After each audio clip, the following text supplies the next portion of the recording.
He had exceptional talent with a sword. There was nothing he couldn't learn and nothing that could escape his blade. He even trained so hard that he had bloodstains on the palms of his hands, but after dropping out of high school, he spent 20 years honing his knife skills and became the best swordsman in the country. In the next scene, we see a guy slicing a fish to plate in a restaurant. People are moving back and forth, calling out table orders amid the usual chaos of a busy kitchen. Then something catches the attention of the people outside the kitchen, and even the chefs are staring at someone. The man is there, intensely focused on cutting the fish. One of the staff members tells the head chef that his phone is ringing. He's wearing headphones, so he didn't hear it. He says, I should have set it to vibrate. Then he notices a notification from a game he had already uninstalled. Why was it showing up? Was the phone glitching? Suddenly, someone informs the chef that a guest has arrived, but the chef responds, "For God's sake, just say I'm not here." However, the guest is already approaching. He's there to demand an answer from the chef, believing he has given him more than enough time to think. "It's not a difficult request for someone who works with blades all day," he says. Then he pauses and adds, "Sorry, maybe I'm being a bit insensitive." He opens a briefcase full of money and says he'll make sure not to disappoint the chef. An advance payment of 300 million. But the chef simply chops something and says, "This kitchen is a clean place. There's no room for filthy people like you." What he chopped was a tuna hanging nearby. The guest gets furious, saying that the chef is practically a sword saint. What's a sword saint doing in a kitchen? Just cutting up fish. When the man grabs a knife, everyone is completely shocked. As the man storms out, he says he won't give up on the chef that easily and will return soon to talk again. Later, the chef steps out to smoke. Another employee comments on the 300 million offer, saying he would have taken it. The chef replies that he's only ever cut fish heads, never been a criminal. The man asks, "So you only have a reputation? You've never slit anyone's throat?" He tells him to just take the money, scare the person, do something with the knife, then use the money to open a shop, buy a house. Everyone deserves to live like a human being, right? But the chef says he wouldn't take it even if it were $1 billion. Then the man notices the chef's phone buzzing with notifications and teases, "Wow, you've got a lot of girlfriends, huh?" The chef replies that it's just some boring game. The man asks, "Oh, that divine protection game?" The chef says yes, but he had already quit it. Someone calls the employee back to clean the kitchen, and the chef begins reflecting on his youth. His family had gone bankrupt, and he started working all the time trying to live like a human being. Maybe he had focused too much on earning money. He wonders why the phone is still getting game notifications. Did he reinstall it after drinking? Anyway, he decides to delete it again, but when he tries to clear the notification, he accidentally taps it and the game Divine Protection opens. He thinks that even though he didn't play the game much, its soundtrack is nostalgic, and the female characters are still as beautiful as ever. Suddenly the phone begins to lag, and then everything starts to glow. In the next scene, we see the employee coming out again, saying they're calling the chef, but he's gone. The man wonders where the chef went and why he left his phone behind like that. Someone asks, "Where's the chef?" And he replies, "I don't know, maybe he went to take a dump." Meanwhile, on the phone screen it says, "Transfer complete, 100%.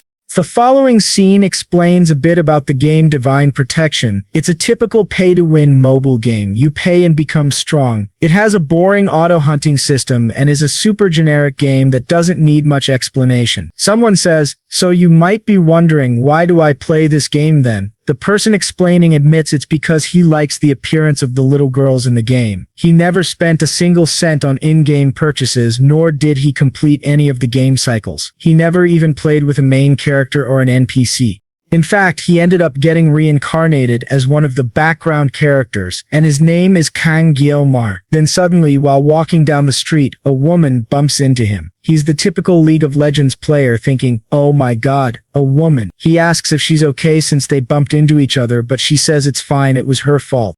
Meanwhile, the protagonist is thinking about how the game is based in Korea. The names, locations, geography, and even the language are pretty much the same as Korean, more or less. There are some differences, but still, everything was heavily inspired by Korea itself, so thanks to that, he adapted very easily. He's still a teenager, at least for this year, and he lives inside the game without knowing whether reality is a game, or maybe just pretending not to know, living a completely normal high school life just like he did in his past life. It's a very typical secondary life. Then, when he says he's home, someone gets very excited and says that the pride of the family has finally returned. That person is his mother, who shows him a letter saying that he's been accepted into a university. He responds, "Please, Mom, can you stop with this for now?" But she insists, saying she's very proud and has already looked at that letter over and over again. John Mata's parents were way more excited than he was, even though tomorrow would be his entrance ceremony.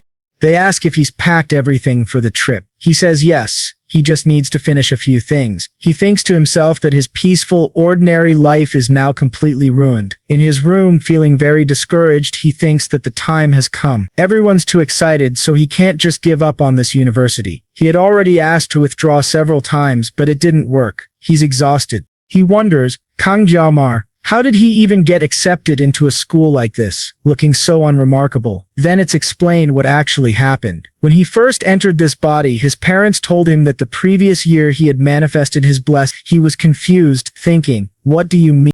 Apparently, just before he took over Jamar's body, the original Jamar had manifested a blessing, which made him pass the entrance exam to Awakens Academy immediately. The protagonist wonders, is this kid some kind of genius?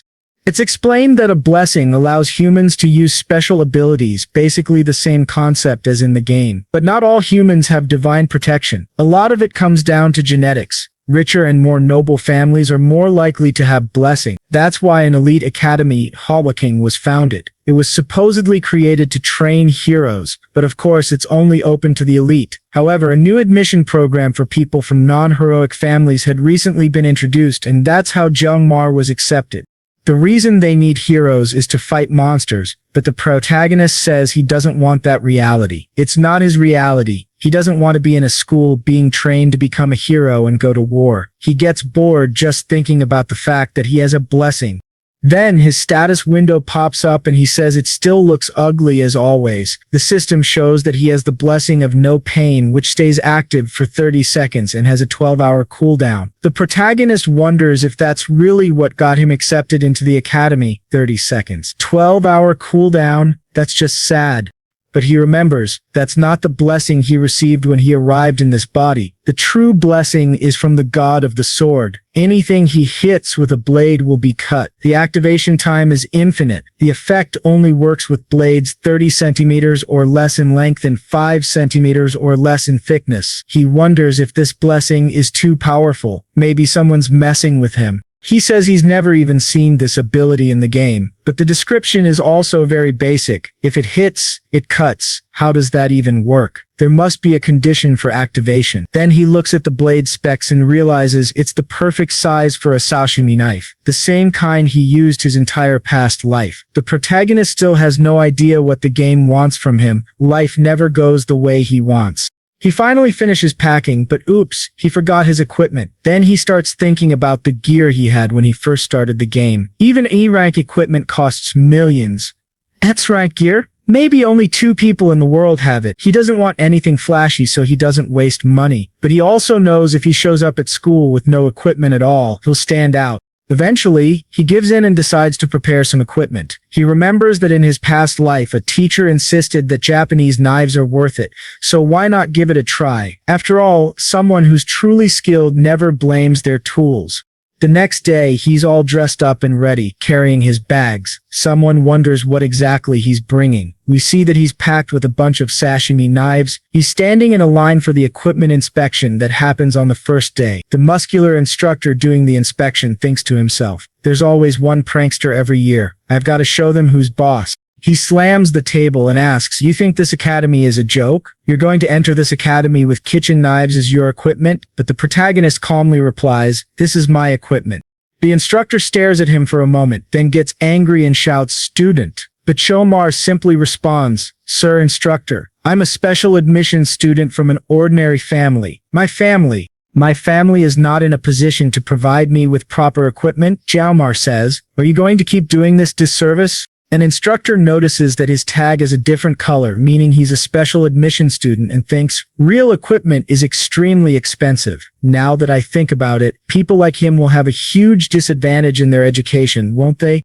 Then, the protagonist throws a sharp comment at him, saying that blaming someone for their equipment is incredibly immature. He holds tightly to a principle ingrained in his mind. An expert never blames their tools. He reached the pinnacle of swordsmanship without ever having proper gear. That's the life philosophy he carries with him. Suddenly, the instructor feels his presence and says that the protagonist is definitely a goch, perhaps a reference to someone talented or special. Then another instructor announces that the student Jelmar, admitted through special admission, is allowed to use his own equipment. Naturally, the protagonist thanks them before leaving.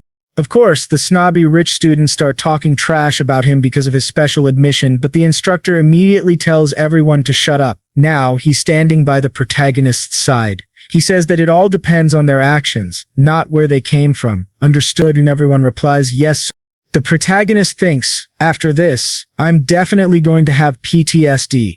Later, he says he needs a break. He didn't expect entering the academy to be this awkward and uncomfortable, but at least his equipment evaluation is done. Now he just has to take the test to determine what class he'll be placed in. He thinks, one way or another, I've made it far. This is an extremely privileged academy, Awakens Academy. He admits that it's totally different from just looking at it through a phone screen. The campus is ridiculously huge, like a small city could fit inside it. The protagonist has to admit this place is actually pretty cool. He reflects that he's now in a school full of high-class people. In his past life, he had to drop out of school because of money. He wonders if he ever imagined being in a place like this. Suddenly, a voice on the speaker announces that the exam will begin and all new students must gather by 3 p.m. The protagonist thinks, so soon? I already passed the entrance ceremony, but this test is way more important. He says he needs to test out his new equipment. Then he pauses, realizing, wait, I haven't touched a knife since I got here, have I? He remembers his master who always told him, never let go of your sword, sleep with it if you must. He lived 22 years by the sword, surely 1 year of rest hasn't dulled his skills, right? He inspects the knife to see if it's sharp and says not bad at all, to be honest. He goes to test it by slicing a leaf, but as he draws the blade, it starts to energize. The system announces that the conditions to activate the blessing of the sword god have been met. However, it warns that the protagonist's body is still too weak, and so is the equipment. Then a suppression takes place to sync the power with his current body and weapon. Jelmar thinks, wait, is the ability activating already? He activates the skill at level 1, and the system says, may the gods bless you. Then he suddenly feels immense pain as the energy flows through the knife in his body. He thinks he might die from the pain, but he survives and finds himself in a completely different space. He wonders, what the hell just happened? When he drops the knife on the ground, it seems like the universe, the very fabric of reality, begins to rebuild itself. He realizes, wait, I'm back. That whole thing happened the moment he let go of the knife. What the hell is going on? He feels an intense headache. He thinks the skill activated, but why did the blessing make the whole world fall apart? And is this headache a side effect? Apparently, when he previously used the no-pain blessing, he only ended up with some muscle soreness afterward. He wonders if it's going to hurt this much every time. How am I ever going to use my knife? Again, the loudspeaker calls for all new students to gather immediately. He thinks about whether he can even pick up the knife again. He can't just leave a sashimi knife lying around on the ground, right? Maybe it only hurt because it was the first time. Maybe it'll be fine now. But the moment he picks the knife up again, intense pain strikes. In the next scene, we're in the training area. Lots of students are already gathered, waiting. Several nobles are chatting, and we see someone very important among them. The Sword Emperor Segveri Wan Nibelung, a 7-star hero. They say he's a direct descendant of Aaron Nibelung, and beyond that, he's the apprentice of the legendary hero, currently the most powerful human alive. The nobles get a bit intimidated by his presence and start looking for seats. Then a woman appears alongside the Sword Emperor. She's also a 7-star hero known as the Poison of Medea. She asks the Emperor how his half a century of his life later. Isekied just says, Medea, and asks, you're dressed like that at an academy? Are you seriously using turning 70 as an excuse to say you're going crazy? She replies, every woman deserves to feel beautiful, don't you think? And says she could make him look 10 years younger with her blessing if he wanted. He responds that even at 70, she still looks like a child and that people should be judged by their character, not their age. Apparently that's her mindset too. She says that Seagay is just as silly as ever. just like in the last half-century. He calls her an old fox, but she remarks that at least today's events and people are a lot more interesting than back in their day. She then asks if Isekie's granddaughter is beautiful, but he doesn't say a word. Then, the students are informed that the match is about to begin. Everyone starts organizing themselves, and our protagonist is noticeably isolated. He thinks he might be the only one here alone. On top of that, he's a special admission student. He remembers how people tend to bully those in his position.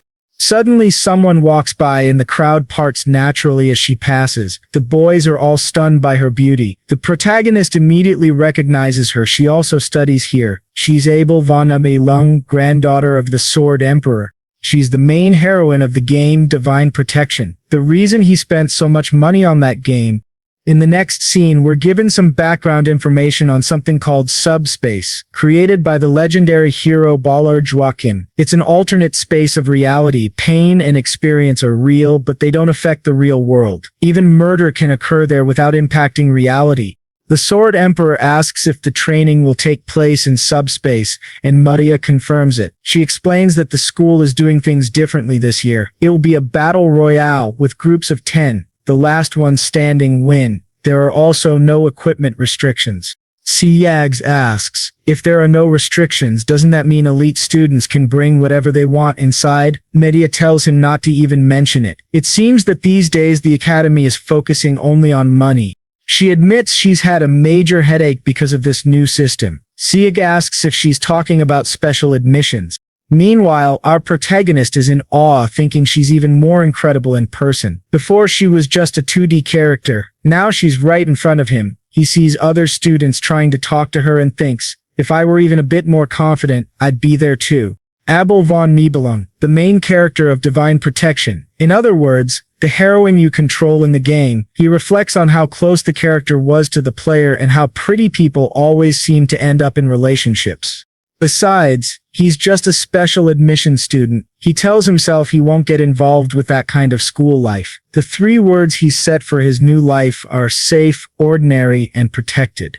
With that approach, he'll study peacefully, get a stable job, and live a secure, peaceful life. He thinks, becoming a hero? Not a chance. I touched a knife and nearly died from the pain. Heroes protect the world. He just wants to live comfortably. Suddenly, the magic crystal begins announcing the test rules. This time it's a battle royale. Among the 10-person teams, the top-ranking students will be classified as Class 1, Star, Class 2 and 3, Dragon, Class 4 to 7, Wolf, Class 8 to 10, Ordinary. Based on these results, students will be assigned to different classes, points will be calculated automatically, and there's no time limit. The protagonist thinks the format is a lot like the game. His goal is to complete it quickly and avoid drawing attention. Then the spatial deployment device activates. The exam begins now. Suddenly, dark shadows cover the arena. The automated system says, "May the blessing of the hero be with you." The protagonist thinks he'll avoid drawing his weapon as much as possible. In the next scene, everyone is seen exiting the subspace, battered and exhausted. The magic crystal announces everyone's rankings. The Sword Emperor and Medea are watching. She thinks in this place alone we have Sieg's granddaughter and descendants of Shang Sang and Gung. These results were practically predetermined. Then she notices the time. 7 minutes. Unbelievable. She broke a record with a C-rank weapon. The weapon used was high risk. It required the user to have perfect control of their blessing. Medea comments that these new young people are acting more mature than they look. Even if they're not at the level of heroes from her era, this year's selection will definitely go down in Academy history. The Sword Emperor replies, "That's expected from my granddaughter, a true descendant of the Nibelung family." He says it looks like it's wrapping up and starts to leave. Medea says there's really not much left to see, but the Emperor asks, "Wait, there are still plenty of people left. Are you really leaving?" She says, "Uh-huh. See you in the next life, old man." Suddenly, both the Emperor and Medea feel something intense. In fact, everyone feels it. Medea asks if he felt that, and he replies, "This is just ridiculous." He says it's a feeling that's incredibly rare. He's only felt it once before, near the president. Then suddenly, a loud noise erupts, and the sky is torn open. The subspace itself is cut apart. Someone has literally sliced through the subspace. 2 people fall from the rift in the sky, and people start whispering. Wait, did they just fall from outside the subspace? Suddenly, the rift begins to shine brightly and something shoots down from it at high speed. It's a sashimi knife. Medea immediately calls the medical team to rescue the people lying on the ground. We then see our protagonist collapsed next to his knife. Now we see the scene from his perspective. He realizes the results were predetermined. There were elites in the match, but due to pure bad luck, he ended up in a life and death battle. We see other students getting massacred. He explains he ended up in the group with the evil twins, the two brothers of the Iron family, Ma Jun and Jung Ma. They're shown brutally beating the other students without mercy. They're naturally talented, but also extremely violent. The protagonist notes that 30 minutes have passed and they're still beating people. Strangely, he hasn't been targeted. He wonders, am I so weak they didn't even notice me? Then, one of the brothers throws what looks like a lifeless body to the ground. He starts counting 1, 2, and then asks his brother how many he knocked out. In that moment, he stomps on another student's head, smashing it into the ground. His brother complains that he got 4 and he only got 2, but the first replies, "No, I left 1 for you." He points to a terrified girl trembling in the corner. The protagonist becomes alert. He had already been watching her for a while. She's completely panicked. She won't even be able to defend herself. The taller brother walks toward her slowly and says he likes her a lot. He loves people who cry and scream a lot. The other brother responds that, even though they're twins, the taller one is a total pervert to him. He then asks, should I start by splitting her in half? That's when the protagonist yells at them, calling them bastards and sons of, and says, even if it's just subspace, don't go this far. Are you guys psychopaths? Then he realizes, damn, I said that out loud without thinking. The two brothers suddenly turn toward him. They didn't even realize he was there. They mock him, saying he's just another disgusting special admission student and that makes them happy. The taller brother says he'll slice off his head real quick and make him pay for the insults. The protagonist, Gimar, starts panicking. What do I do now? Do I use my blessing? He realizes it won't work. His blessing only lasts 30 seconds and those two have been pummeling others for 30 minutes. Then he remembers his weapon, the sashimi knife. But he hesitates. Every time he activates his blessing, he feels immense pain. All he wanted was an ordinary and safe life. Half a day had passed, and he had already failed at that. The brothers wonder what he's doing. Slowly he pulls the sashimi knife from his bag. They burst out laughing, mocking him for pulling out a kitchen knife. The taller one calls him funny, but says he's going to kill him anyway, starting with smashing his head in. The protagonist thinks, this is a life or death situation. I only have 30 seconds. I need to come up with something now. He activates the pain suppression blessing, then activates the blessing of the sword god. The pain suppression nullifies the sword god's side effects. The taller brother asks mockingly, what are you gonna do with a kitchen knife? Jumar thinks, if I don't cut, I die. But will this giant fat guy really get cut by a sashimi knife? He's not a fish, he's a human. I've never cut a human before. Then he wonders, why do gangsters in movies always use sashimi knives? Do they really cut people like fish? He remembers what his master once told him. Of course not. Not even if God himself wielded it could he do that. But he also remembers another phrase, if you cut, it turns into pieces. As the fat guy lunges at him, Jalmar doesn't hesitate. He slashes with the divine slash and cleanly severs one of the brother's hands. The hand, along with the glove, falls heavily to the ground. Jalmar thinks, finally I can get payback on these bastards. We then flash back to a scene from his past life, where he asks his master why gangsters eat sashimi. The master throws a knife at him and says, I told you, just call me master. And why the hell do you care about that anyway? His master was an ex-gangster who had lost one of his hands during a gang operation.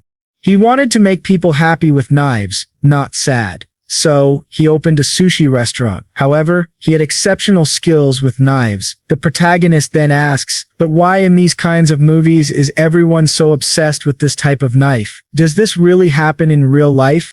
The master replies, if you stab someone with a wide kitchen knife, their skin will contract quickly, making it look like the knife comes out easily. But sashimi knives are thin, allowing you to stab and pull them out repeatedly. The protagonist asks, what do you mean stab? Don't you mean cut? If it can cut fish, why not people? The master responds, "The fish is already dead, idiot. If it were alive, you wouldn't even be able to cut bread." Then the protagonist makes a comment about a cartoon chef and the master grabs him, shouting, "What damn cartoon?" and slaps him on the head. "You think a knife works like that, you little brat?" He starts smacking the boy's back. Back in the present, we see the enemy's arm has been cut off like butter. He starts screaming and flailing, shouting that his arm has been chopped off and that it hurts. He's terrified of the protagonist now and starts begging him to stay away, fleeing in panic. Meanwhile, the other brother is just frozen in shock by what he's witnessed. The taller brother is crying, calling for help, and just as he screams for his brother again, his head is split clean in half. The surviving brother sees half of his twin's face fall at his feet. He finally reacts by screaming. The protagonist stands there, possessed by rage. The remaining brother thinks, "It's okay, my brother isn't really dead. This is just a subspace." But deep down he wonders, who is this guy? He just split a head in two with a knife. He realizes he must be extremely cautious of that sashimi knife. Thinking his brother lost only because he was careless, the remaining twin grabs the severed arm and steals his glove, equipping both of them now. He activates the Blessing of Resolve, which boosts his defense, increases his jump height by 200%, and enhances his punching power. Now he has 3 buffs active at once. He declares, "It doesn't matter where you got that knife. Not even an S-rank weapon can pierce my defense now." But our protagonist is counting down. He's at 21 seconds. The big guy sees an opening and charges at him, mocking him for mumbling instead of fighting. "You're gonna die now, kid. I'm gonna crush your skull." But the protagonist keeps counting. 7, 6. Suddenly the brute realizes he's on the ground with countless knives stuck in his body. At 3, the man dies. Right then, the system announces that the pain suppression blessing has ended, and the protagonist starts screaming in agony while clutching the sashimi knife.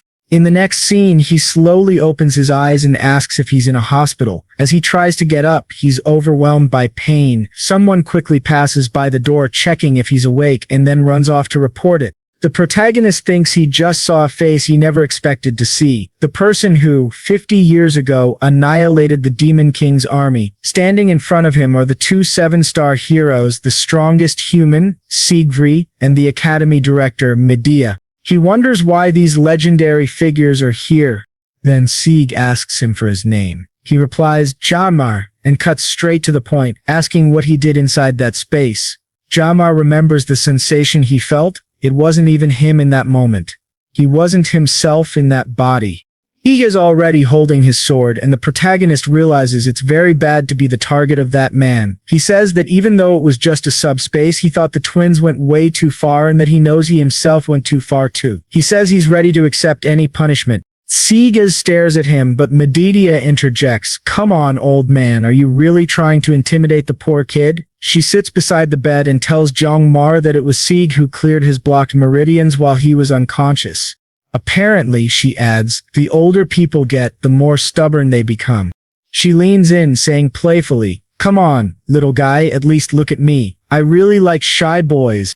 Jomar, Sieg, and even another man named Freud all become embarrassed by her behavior. Jomar wonders, why did the sword master do that for me? Then he realizes it's no surprise his body feels much lighter than before. Medea tells him they reviewed the footage from the room he was in and she says she was moved. He had protected a disadvantaged student like a prince from her dreams. "Maybe you're my little hero," she teases. The emperor speaks up, "Medea." She rolls her eyes, "Fine, fine, old man." The emperor tells her to maintain her dignity, and she says she's only telling Jamar all this so he won't worry, because he won't be punished for what he did.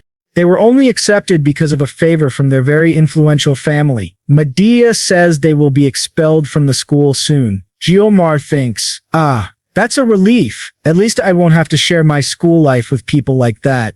But the emperor says that actually they are there for another reason. Jomar has become the top student in the exam, and they congratulate him for it. He thinks, wait, what? He had only wanted a peaceful and safe life. In the next scene a little later at the academy, we see Medea saying that she has been the director of the academy for 20 years, but this is the first time something like this has ever happened. We return to the earlier moment and Jomar says that he doesn't want to be first place. Both are shocked by this.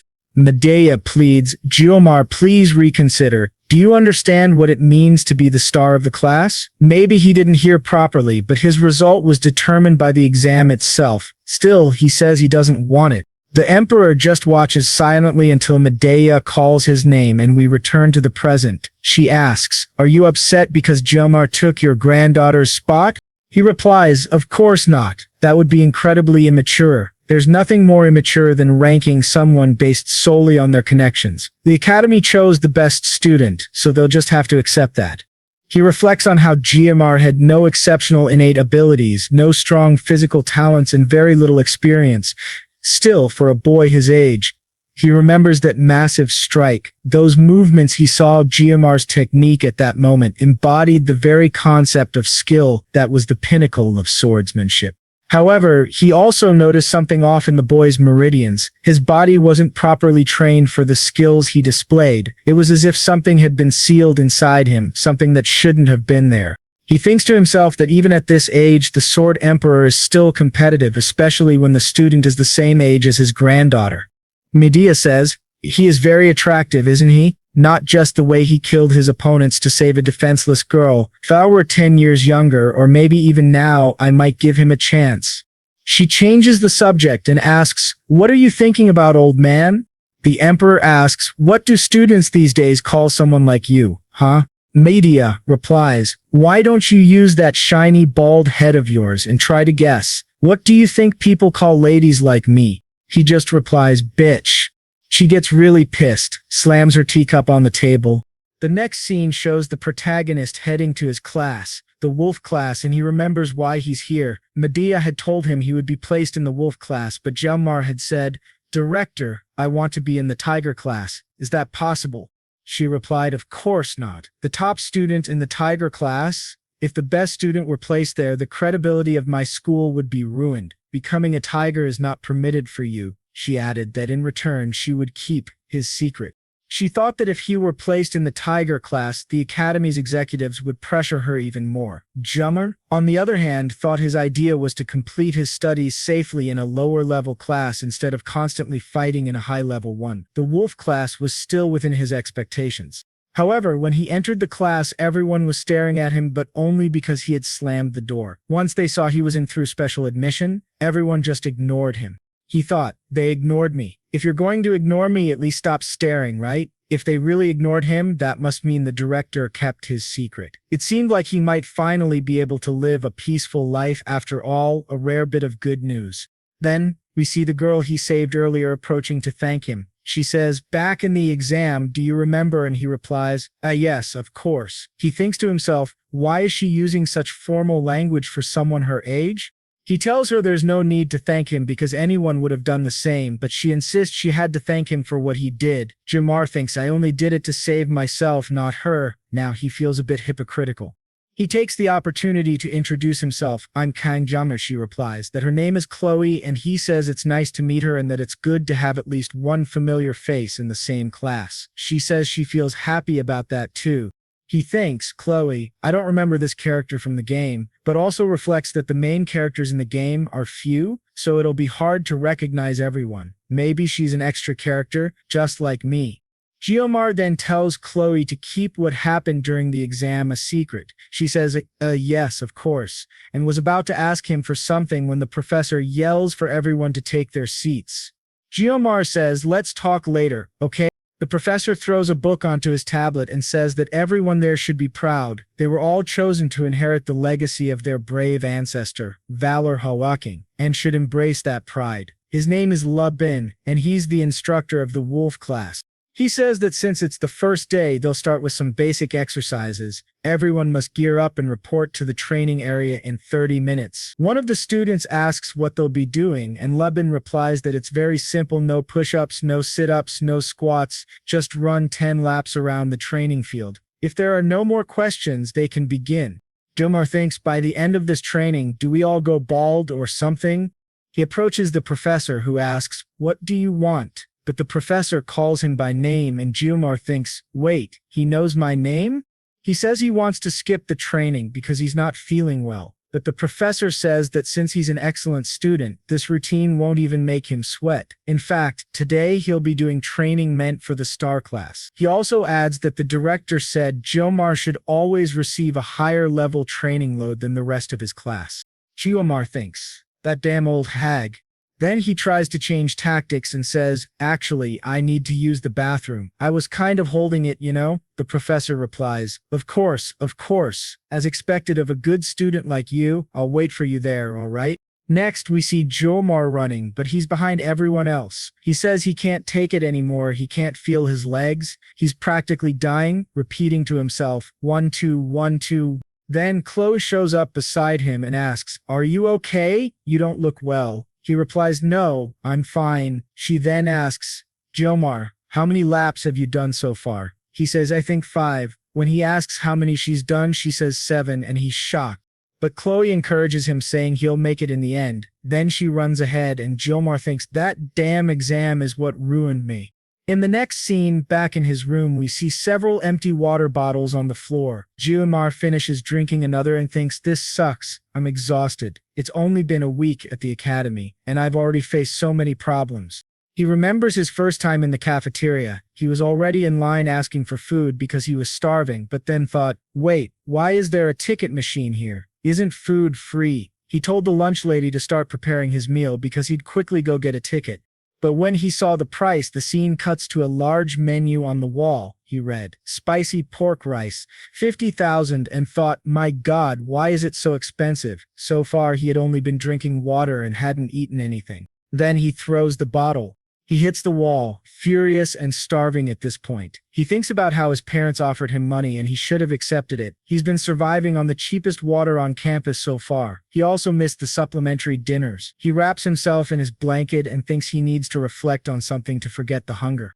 Then he thinks about his blessing, and when he does, the system appears. The system tells him that his physical level has increased to 12, and as his physique improves, the restrictions of his sword are being relaxed. Now, the sword he uses can be 2 centimeters longer. He thinks that's not a big deal, but one thing was worth it. He looks at himself in the mirror and sees he's in much better shape. He says it seems all that training wasn't a waste of time. He thinks maybe this is happening because the sword master unlocked his meridian points. At this point, evolution is essential for him. Besides, his blessing is evolving, which means he won't be stuck with a sashimi knife forever. If he keeps improving, he'll be able to wield a real sword eventually. He looks at his little knives and thinks about how hesitant he was to hold them during the entrance ceremony. Now he can wield a sword even if it hurts a lot. Is this the result of the blessing? Then Jomar thinks, why am I suddenly proud of myself, huh? Suddenly, he hears a sound at the door. When he checks, it's Chloe. She's nervous and shy, asking if she's interrupting his rest. He wonders what Chloe is doing there. He tells her, no, she's not interrupting anything. He was just lying down a bit, and he asks how she's doing. She says she hadn't seen him in the cafeteria for a week and asks if he's feeling okay. He says he just doesn't eat meals prepared by others. That's all, though in truth he loves them, and he's extremely hungry. She says she understands, and he replies, don't worry about me. Okay, Chloe? Then, all shy, she says she'd like to invite him if it's not a bother to share a food supply together. He responds, so, let's go then. That's what you're suggesting, right? I'll go with you. He adds, I'm decently good at cooking, you know? She runs after him as he walks off, happy that he's finally going to eat. He asks where her dorm is. In the next scene, it's nighttime and we see that Chloe just finished eating what he cooked. She says it was delicious, and he says he's honored to hear that.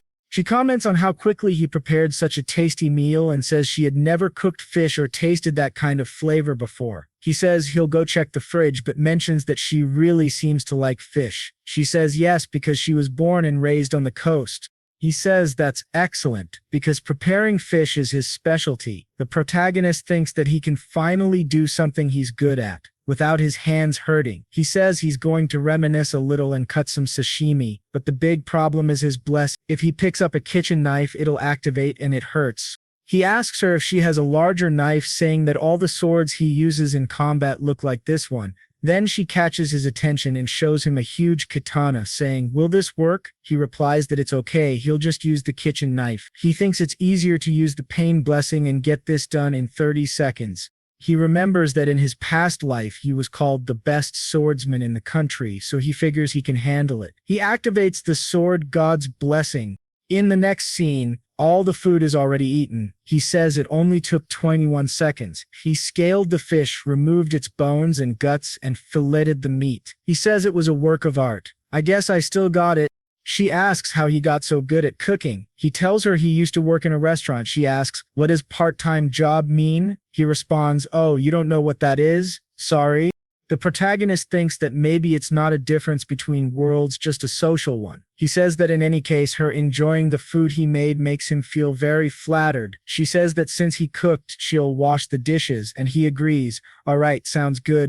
Then he looks up at the moon and starts singing, thinking that now that his belly is full, he just can't help it. Suddenly, we hear a dish breaking. Chloe is apologizing, having broken something. The protagonist thinks, you're rich. Probably never had to wash dishes before, huh? At your age, I'd already done it so many times. Suddenly, a book falls off one of Chloe's shelves. It looks like a diary with drawings and writing. He wonders, is this her diary? He says her handwriting is really cute, and there are stickers here and there. He thinks he should put it back where it was.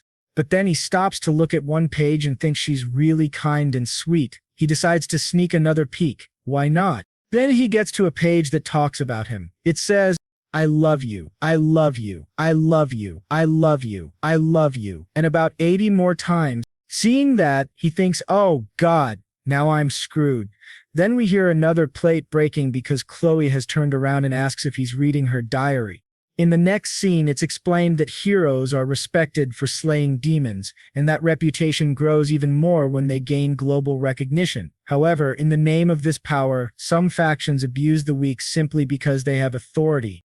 To punish people like that, there had to be a family that specialized in this task, a family that preferred to work from the shadows. This family is known as the Silesia Auditorium, a clan that handles these kinds of shadow operatives. Those born into the Silesia Auditorium family have their mental state crushed to the last drop from a young age. Emotions are not allowed, they're strictly suppressed. Everyone undergoes extremely harsh training. We see a scene of Chloe observing this brutal training, and in the next she's holding a katana. All these people are shaped into assassination machines. Even young girls are shown igniting blood on their palms. In one scene, we see her grandfather speaking to her, Chloe of the Silesia Auditorium, you must never underestimate your assassin skills. She heard these words so many times that she eventually came to accept them as her reality.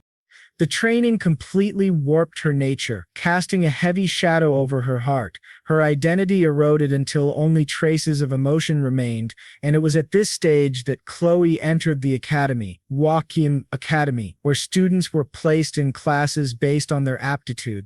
Although her talent was incredible, the Silesia family, who thrived in the shadows, had made an agreement with the academy that their members would be assigned to the common class to remain undetected. This was the deal between the family and the academy. But in truth, even before that, during the first 3 years of childhood, the family stripped away the freedom of every individual born there. Chloe accepted her fate as an assassin and never protested. In the end, nothing was going to change that. Or so she thought. Until she met a boy. She remembers the scene where Jiamar shouted at those jerks, calling them psychopaths, and rushed to save her in the subspace. It wasn't supposed to feel like dying, it was just a simulated experience, but Chloe did feel it. Even though her fate had long been predetermined to kill, she had already abandoned meaningless battles. She was trained to eliminate only those who deserved it. In the end, nothing would change that, or so she believed. But of course, something could happen to surprise her, a ray of sunlight that could pierce through the stormy clouds of her life, a feeling that burned from the inside out, a sword wielded willingly, different from hers, a sword used for self-defense, a sword used for one's own honor. In that moment, she remembered hiding a book she once loved under her pillow, a story about a princess and the prince who saved her. She realized she had found her prince. That narrative unfolded before her very eyes. Her chest tightened. Her heart began to beat fast, and before she knew it, those feelings surged forth. She felt that this was love. In the next scene, we return to the present. The protagonist is facing her as she gives him a dark, intense look. He stands there awkwardly, in silence, thinking that he's in serious trouble now. This is the first time he's faced something like this. Back in his teenage years, no one ever liked him. He should have realized it. Obviously, she was feeding him. So he tries to change the subject and says, Chloe, the night is beautiful, isn't it? Have you seen the moon? You've made me really happy by giving me food and all that, but I think it's time for me to go now, okay? I'll see you tomorrow. She asks if he saw it. He looks at the diary and says, this book? Oh, must be the one you used to study, right? But she says, the diary, and the protagonist thinks, how the hell did she see that? Does she have eyes in the back of her head? Then she drops her polite tone entirely, and he realizes she's turned into a completely different person. He stammers, I didn't see anything. I didn't see it, I swear.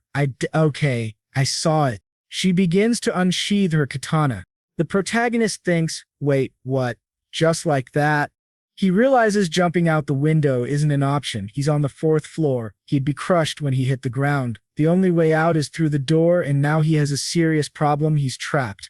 She starts slowly dragging her katana toward him, and the protagonist thinks she's actually coming to kill him. He considers that maybe she's not well. He knows a bit about this kind of thing. One of her pupils isn't moving, and her eyes look dull and lifeless. She's definitely a yanderer.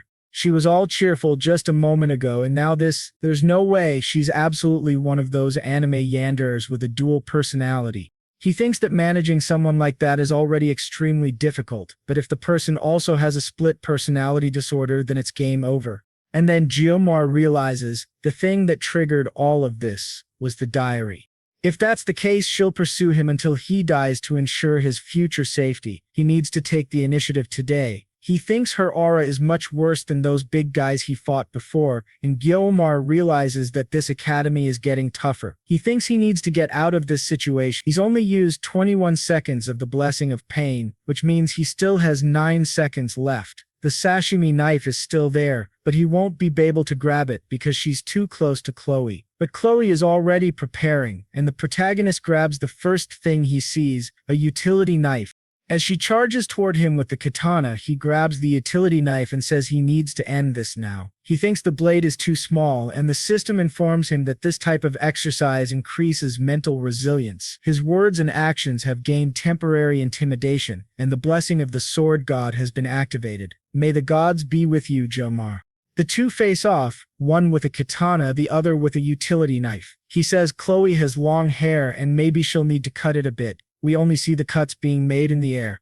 In the next scene, we see Chloe in her bed, sitting up and asking where Jimar is. She wonders where he went. She thinks back to her last memory of him. She was looking at him while he was observing the moon. She asks, "Where's my katana?" But then she sees it there and sighs. Phew. She recalls that she practically loses consciousness every time she grabs a katana. In her memories, her grandfather tells her not to worry when this happens. She shouldn't deny her talent as an assassin. She always forgets about a murder. Then she puts her face into her pillow and says, "Chloe, I'm so stupid. Why did I have to faint at that moment?" She feels all warm and shy, thinking about Jomar. She wonders if she said something wrong before she lost her memory. Then she notices that her utility knife is on the floor and asks, "Huh? Why is this here?" That's when she realizes her hair is short. He used the utility knife to cut her hair, and he even put all the cut hair in the trash. She thinks, Jomar is really so kind. She decides to write it in her diary before she forgets and writes again that she loves Jomar very much.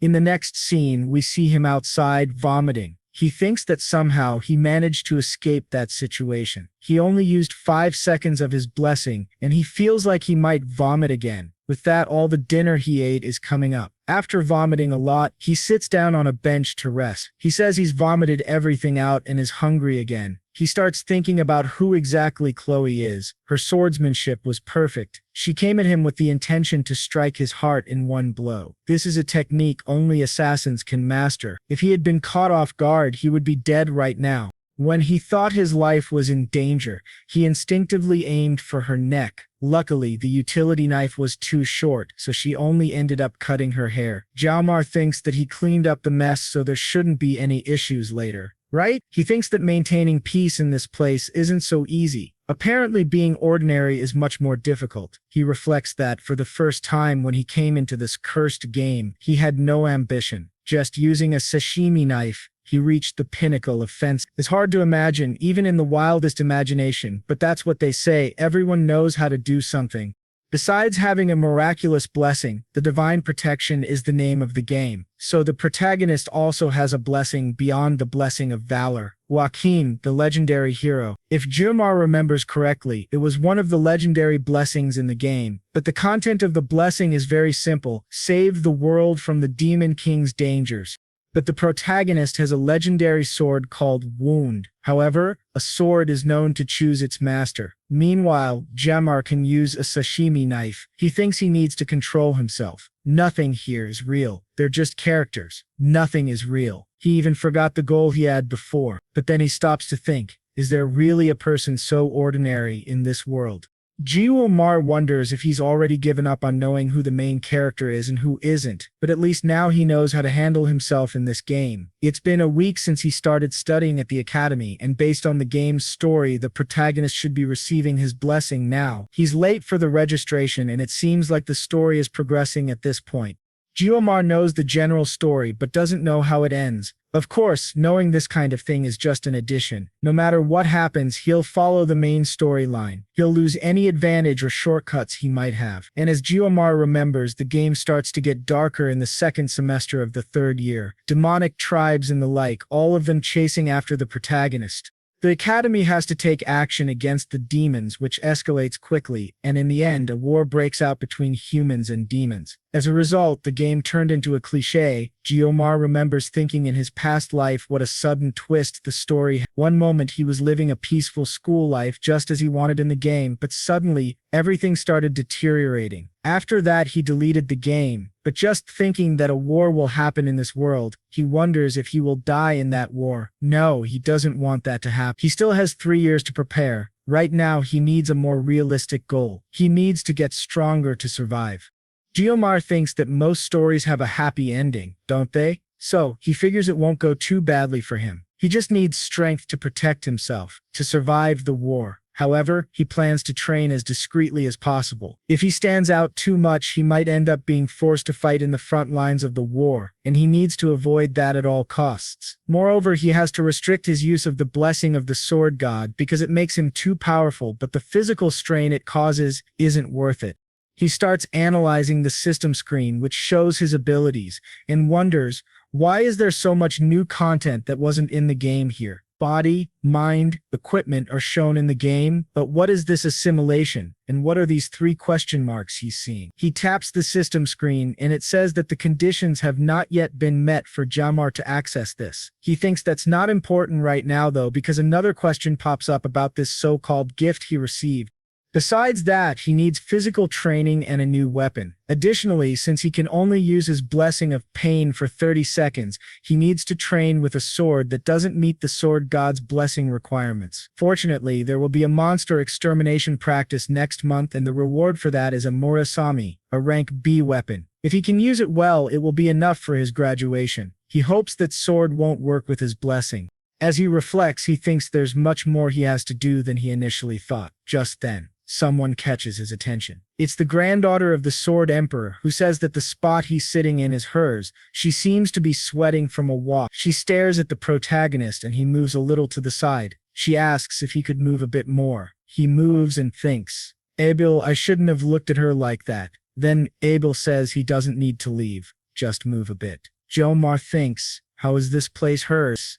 It's just a public bench. But the truth is, he needs to cut all ties with the heroine of the game. We see her trying to cool off, and the protagonist takes a quick look, feeling a bit embarrassed. He thinks that all the heroines in the game are designed to attract attention. She is really beautiful, but suddenly Abel says that this is the best place to watch the stars. Jumar thinks, damn, she started a conversation. He wonders, is this really Abel, the granddaughter of the Sword Emperor? He wonders why she started talking to a poor guy like him. Out of nowhere, she asks if his main weapon is a sword. He asks how she knows, and she says that her grandfather taught her this. A swordsman always has a very specific look. She offers him her sword and asks, do you want to try it? He says he's not really interested and wonders if she's okay. He wonders, is she really the same character? Then Abel asks, do you know who I am? Jomar thinks, she must be asking because she found me suspicious, right? He realizes that no one at this school doesn't know who she is. He says he knows her somewhat, and she replies that she doesn't know him. Jomar wonders, what's the point of this conversation? She says it's a bit cliché. He knows her, but she doesn't know him. Then Jomar asks, should I give my name to everyone I just met? She responds, you never know, right? You could be a demon king's spy, and I wouldn't know. You could be an infiltrator disguised as a student. What would explain you being here alone at night sitting on this bench? Jomar thinks for a moment and then asks, then why are you here? She says it's because she was training, obviously. He replies that he was training too. She asks, what kind of exercise? He says breathing. Then he notices the wounds on her hand. She gets a little embarrassed and hides them, but he tells her she's really diligent. She replies, of course, she has to be. No one knows the burden of being part of the Nepalung family. People from this family need to be perfect all the time. They can't show weakness at any moment. Then she asks, do you know that I'm not? The best student this year isn't her. This was the first time she lost to someone, but he knew that. However, when she said this, she didn't seem sad. She gave a little smile and said that it was a relief for her. But she was also curious to know who defeated her. She really wanted to know who it was so she could crush that person next time. Gilmar, hearing this, almost vomited again and asked, do you really need to go that far? She replied that it was a matter of pride. She said she asked her grandfather, but he wouldn't tell her. She couldn't live as second place without knowing at least who first place was. Then she realized she was saying this to someone she didn't even know, and Geomar asked, then why are you telling me this? She said it was because he seemed weak. Don't show mercy to the strong, but be kind to the weak. That's the motto of her family. She also said that everyone in her class was really good, so she didn't have any friends. Geomar thought, so that's why the protagonist of the game hates her. Then she stretched and said she was going back to her room. She turned to leave but stopped and asked, so are you going to tell me your name or not? Geomar said he wasn't really interested. The next scene takes place the following day in class. Geomar thought that his school life had gotten a little calmer in the past few days. Chloe quickly made new friends in class, so he pretended to be busy and avoided looking directly at her. When Chloe's new friends found out that he was from special admission, they started teasing him, but he didn't care at all. Moreover, he wasn't the only special student in the class, and those people also avoided interacting with him too much. Now, thinking about it, being in a lower class was much better for him. This was exactly the point in the game's story where the Star and Dragon classes were forming alliances, or rather factions. Even though Jomar wasn't in either of those two classes, he felt lazy just thinking about it. He thought that, at least now, he was eating well. The principal gave him an unlimited card because he was the best student. This card was the college membership card. He hadn't been able to express his gratitude to the principal yet because he hadn't seen her since then. From that moment on, he started liking the principal a lot, thinking that he deserved it. After all, he was fulfilling all his duties as a student, and it wasn't really impacting the academy situation much. Now he just had to get through the next 3 years in the same way to get the future he wanted. In the next scene, during a lesson, the professor explains that 700 years ago, during the first war between humans and demons, the hero Joachim Baller, who felt the need to create heroes for future generations, founded an academy with his 7 disciples. The professor said that this topic would be on the exam, so it was better for them to familiarize themselves with it. Jomar thought that they knew this story somewhat. The hero and founder of the academy, Joachim Baller, fought against the demons for 20 years, battling the commander of the first demon army and the right hand of the demon king, Leek. He fought and emerged victorious in that battle. We then see a scene of 2 rays of light crossing, and it's said that in that battle, Joachim lost one of his arms and couldn't participate in the battle against the demon anymore. The entire place was filled with screams and blood because of the uncertain victory over the demons. After that, the humans and demons reached a truce in the middle of the first war, and the hero Joachim founded the academy to take care of future generations. The professor explained that this first war between humans and demons led to the establishment of a non-aggression treaty between the two sides, which resulted in 700 years of peace. The students were wondering if there would be a war in the 20th century, but no one was really concerned about that. Jumor thought about those 700 years of peace, but he was the only one who knew that the first crack in that peaceful treaty wasn't far away. It was natural that everyone was used to this serenity. In the next scene, we see him talking to Medea. He would really like to tell her what would happen, but he wasn't sure of the consequences. Even though she didn't hide the fact that she wanted to leave the school's administration as soon as possible, Jomar explained that she was the first to sense the abnormality because of her blessing, the poet's blessing. She was also the first of the 7 heroes who put herself at risk to protect the students. Jomar mentioned that he didn't play much of the game, but he had seen a spoiler of the story. She was the first heroine to be sacrificed by the Demon King, so he faced her death in the game. Now, in the present, he wondered if he should tell her or not. Back to the present, the professor says that's all for today and that they should study hard for the exam. Then we see a commotion happening in the front, with people gathering around, and Jomar wonders what's going on. Suddenly, he realizes what day it is. It's the day that person is coming to the class, Jomar thinks. If my memory isn't failing me, May 5th is the day he arrives, the main character of this world, Lon van Heinhart, and soon the 700 years of peace will come to an end. They're about to get crushed, and the protagonist thinks that the face of this bastard really is a curse. Why do all the girls fall in love with him? If this were an adult game, someone would have definitely killed Leon by now, but the protagonist keeps thinking positive thoughts. He thinks that even the main female characters in the game were made for Leon. Rachel Demira, the Saint of the Spear. Sacrioso, the daughter of the archery master. And of course Abel von Nebelong, the granddaughter of the Sword Emperor. All of them are part of the protagonist's group. It's kind of annoying, but Leon is the protagonist of this game, so everything is going to revolve around him from now on. The protagonist thinks that being near this guy in the same academy feels like involuntary enlistment, and this would be the second time he's been drafted, apparently. Jomai, the protagonist, thinks that even Joaquin could only seal the first commander of hell. So just how strong is the Demon King? The protagonist isn't going to lose, right? That would be insane.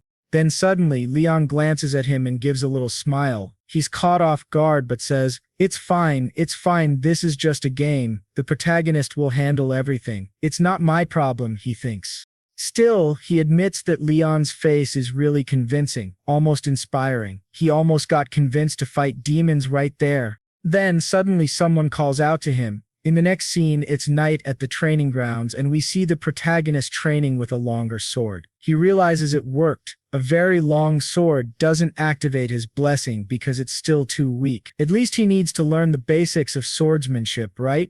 Then we get a flashback. The person calling him earlier was Chloe. She asks if she did something wrong to him. He really wants to say that she almost chopped his head off, but he doesn't want to bring that up now. He simply says that nothing happened. He's just busy. She's relieved. Meanwhile, Jomai is thinking, who is this girl? Even unconscious, her sword almost went straight through him. She seems to have a killer instinct. Her murderous aura is massive. He thinks she's definitely more dangerous than those thugs from earlier.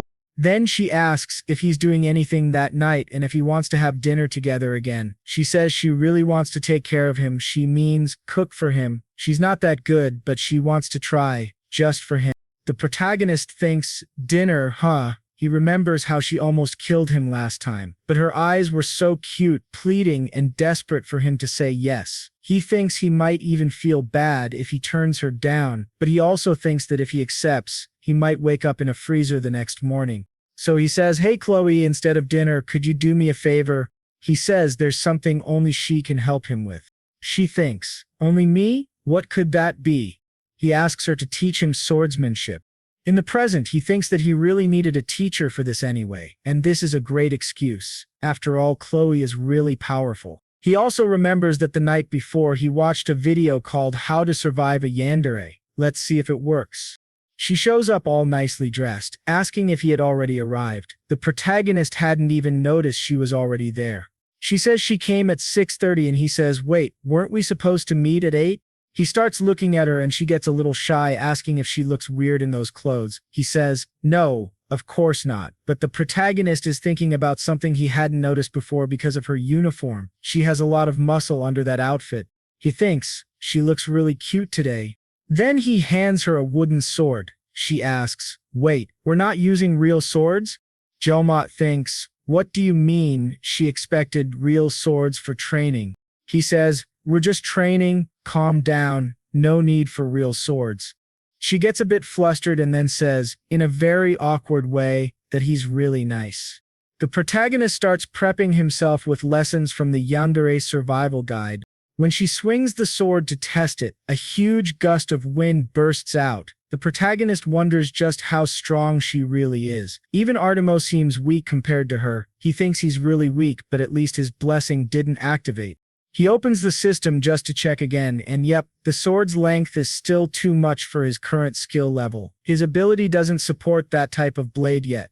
Still, he analyzes it and wonders, are blessings always like this? Everyone else gains experience and levels up their blessing, but his seems to have additional effects. Is that normal? He thinks he'll have to figure it out later. Chloe looks a little worried seeing him so deep in thought. He apologizes. He thinks only he can see the system window, so he looks like a weirdo when he opens it and stares at nothing. He then politely asks Chloe to go easy on him because it's his first time training. She agrees, saying she'll take it slow. He asks if they can finally begin training, and he thinks, in his past life, everything Jamar learned came through practical experience. Seeing is believing. To truly master something, you can't just give a little of yourself. You have to be willing to sacrifice everything for it. That's the reason why Jamar adapted so well to the academy. It was because of that training.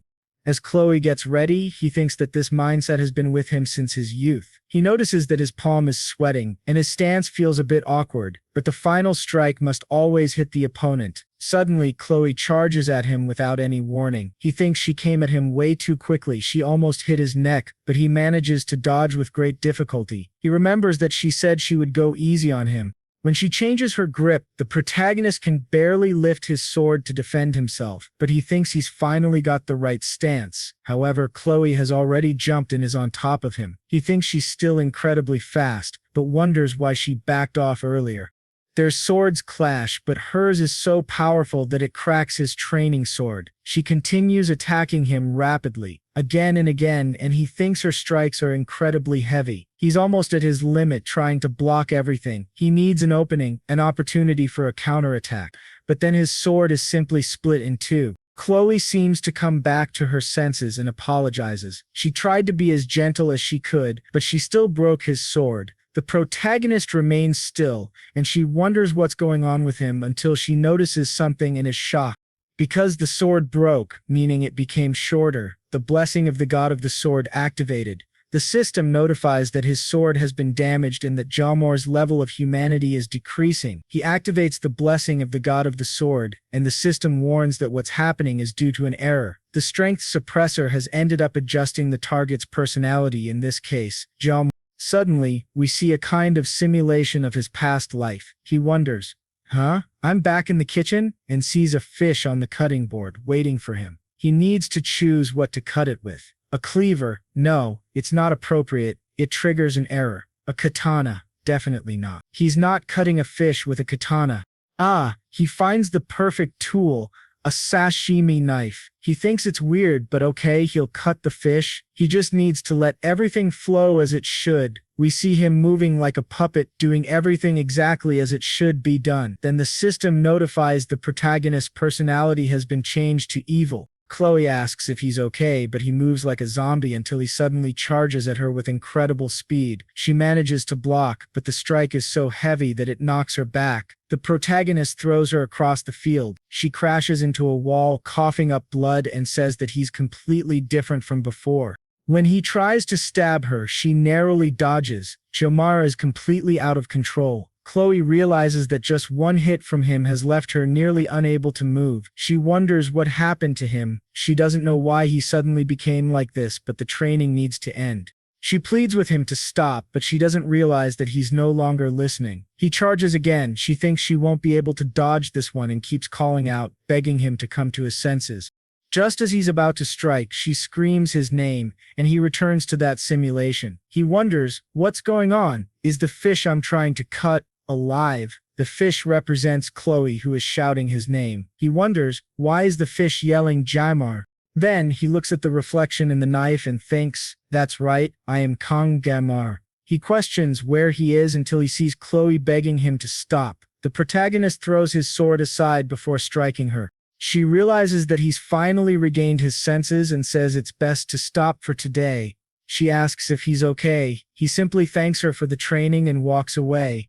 In the next scene, a bit later, we see Chloe walking alone, wondering what happened back there. It was the same feeling she got when he killed those two brothers during the entrance ceremony. Those are Junar's real capabilities. He's unusually powerful. She knows that what he used wasn't a technique, it was pure instinct. Even if he activated his blessing unconsciously, she couldn't even fight back. He simply overwhelmed her with half of a wooden sword. She thinks she knew she was strong, but not that strong.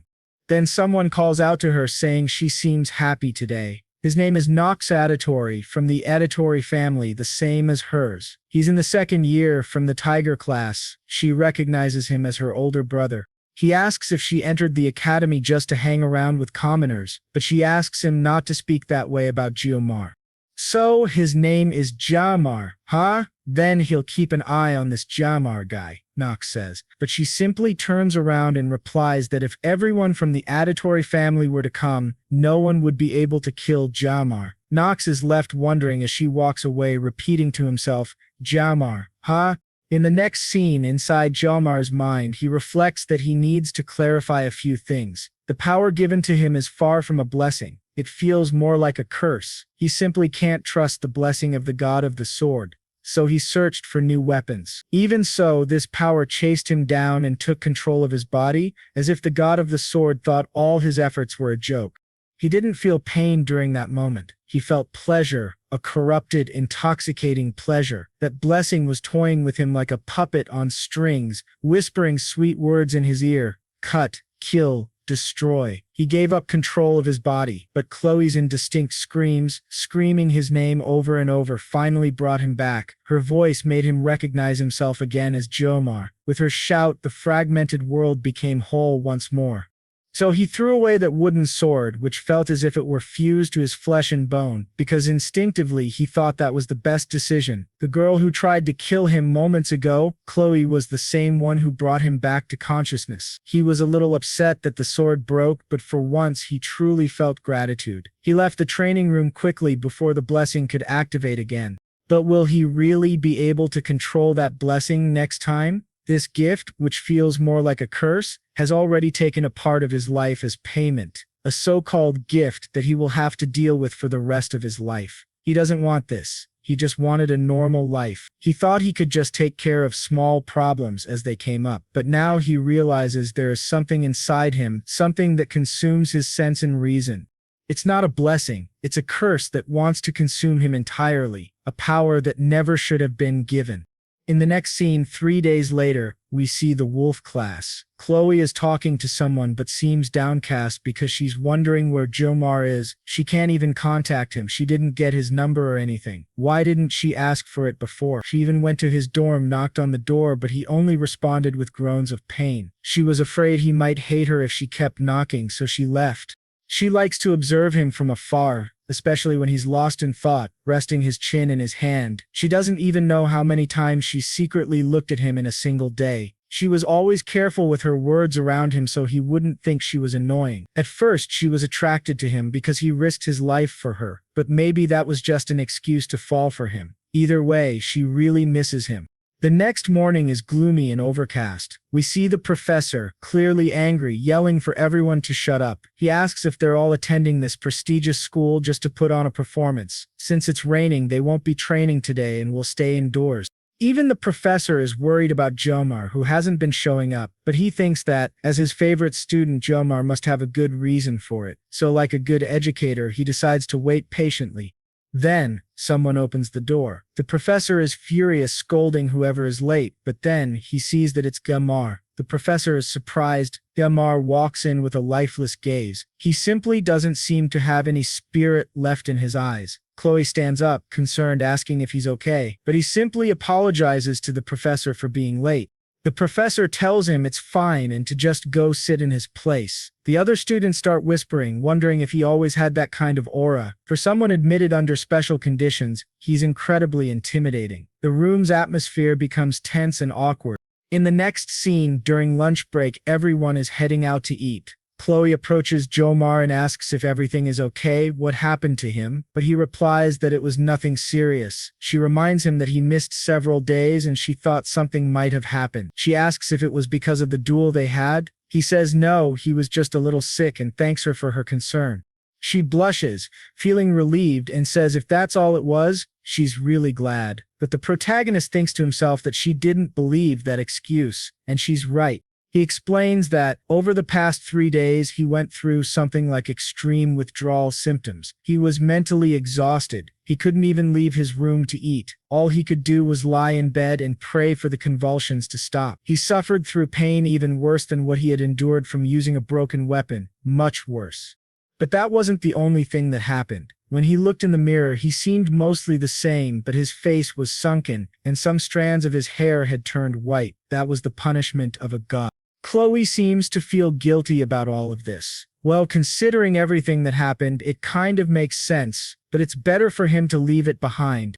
Then the protagonist says, "So, what about that dinner you invited me to last time? Is that still on?" She gets all flustered, asking if it's true he really wants to have dinner with her. He says yes, he wants to try her cooking. She gets really excited, starts jumping, and says of course, she'll do her best. The protagonist thinks she seems to really enjoy this. She says she'll make whatever he wants to eat today and asks what he would like. He says he'd like to have fish again, though last time he vomited everything. Besides, fish is really expensive in this place.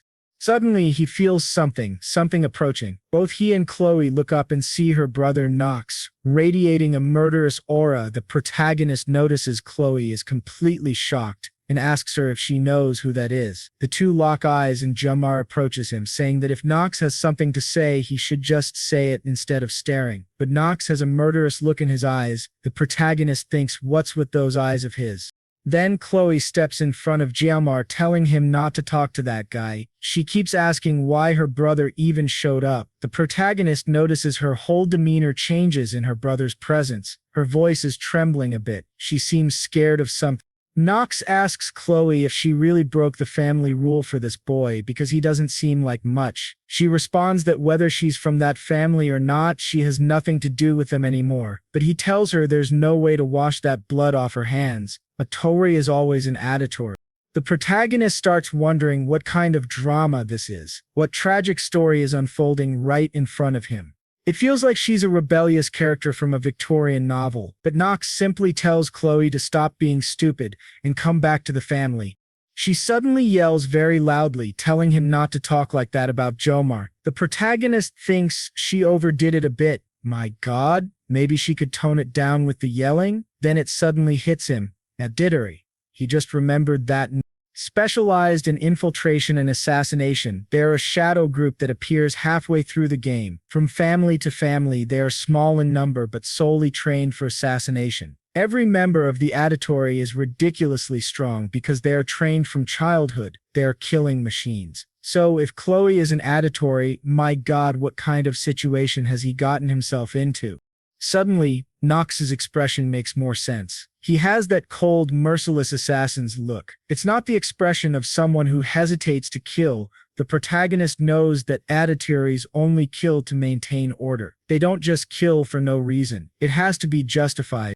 Then he notices Chloe acting strange. She's biting her lips. He thinks maybe she wants a normal life too, but just like his blessing, she has a curse that stops her from living the life she wants. She was destined for this emotionless life as an assassin. He thinks it's really unfortunate for her. He tells himself, I'm not a hero, I can't save her, or can I? He wonders why he's even here, but he decides he'll take the first step. After all, he's a good person. A person who can't save one life, can't save the world. So he steps forward and tells Chloe not to worry. He'll talk to Nox.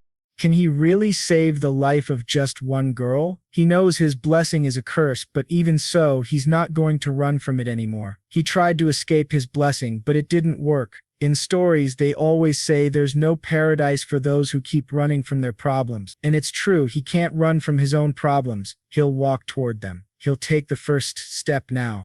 His name is Jomar, which means demonic sword. He simply tells Nox to follow him because now he's going to cut him down. But he thinks to himself, for someone with that name, I sure am using a kitchen knife. Meanwhile, in the teacher's room, the professor is wondering what happened to Jomar. His whole expression has changed. Then another teacher walks in and asks what's going on. He's thinking so hard it looks like he's going to go bald for good this time. He replies, "Please don't talk about my hair loss, okay?" Suddenly he receives an important call. Someone is informing him of something. The other teacher in the background is thinking he was already bald and just got that haircut, but it ended up looking kind of cute. The issue is that something is happening inside a subspace. The professor wonders who the hell requested a subspace out of nowhere, and they inform him that it was Geomar who requested it, his opponent, Nox Auditory. The professor is shocked by this. Then, before the fight begins in the subspace arena, Geomar is shown thinking 15 minutes before the battle. He thought this would be really complicated, but actually it turned out to be quite fast. Doing this just required being careful while doing it. He thinks he'll be fine since this isn't reality, it's a subspace, but he can still suffer mental damage. Still, he thinks it doesn't matter as long as he wins. He also thinks he can hear the audience waiting for the fight to begin. He didn't know the battle would be this exciting to watch. It's a bit ironic because Jomar never wanted to stand out, yet here he is. Now everything he did before feels meaningless.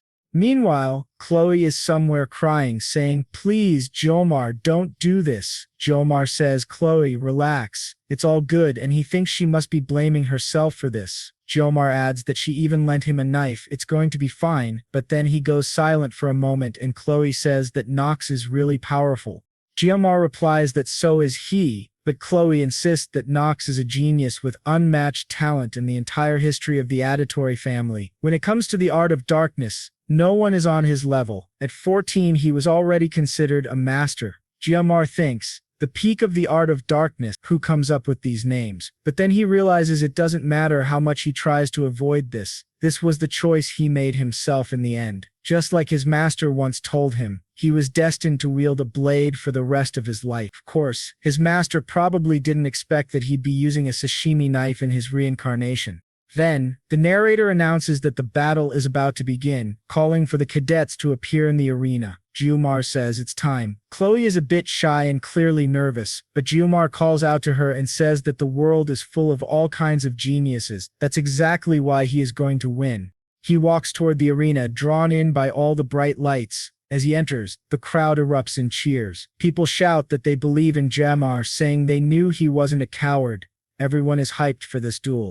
Jomar is clearly nervous. He feels like one of those Roman gladiators, like he's about to be devoured by a lion. But then he looks at the audience and realizes, wait a minute, the whole elite class is here too. These were the top students in the academy, and they were all there, including Belle, who was definitely watching him closely for better or worse.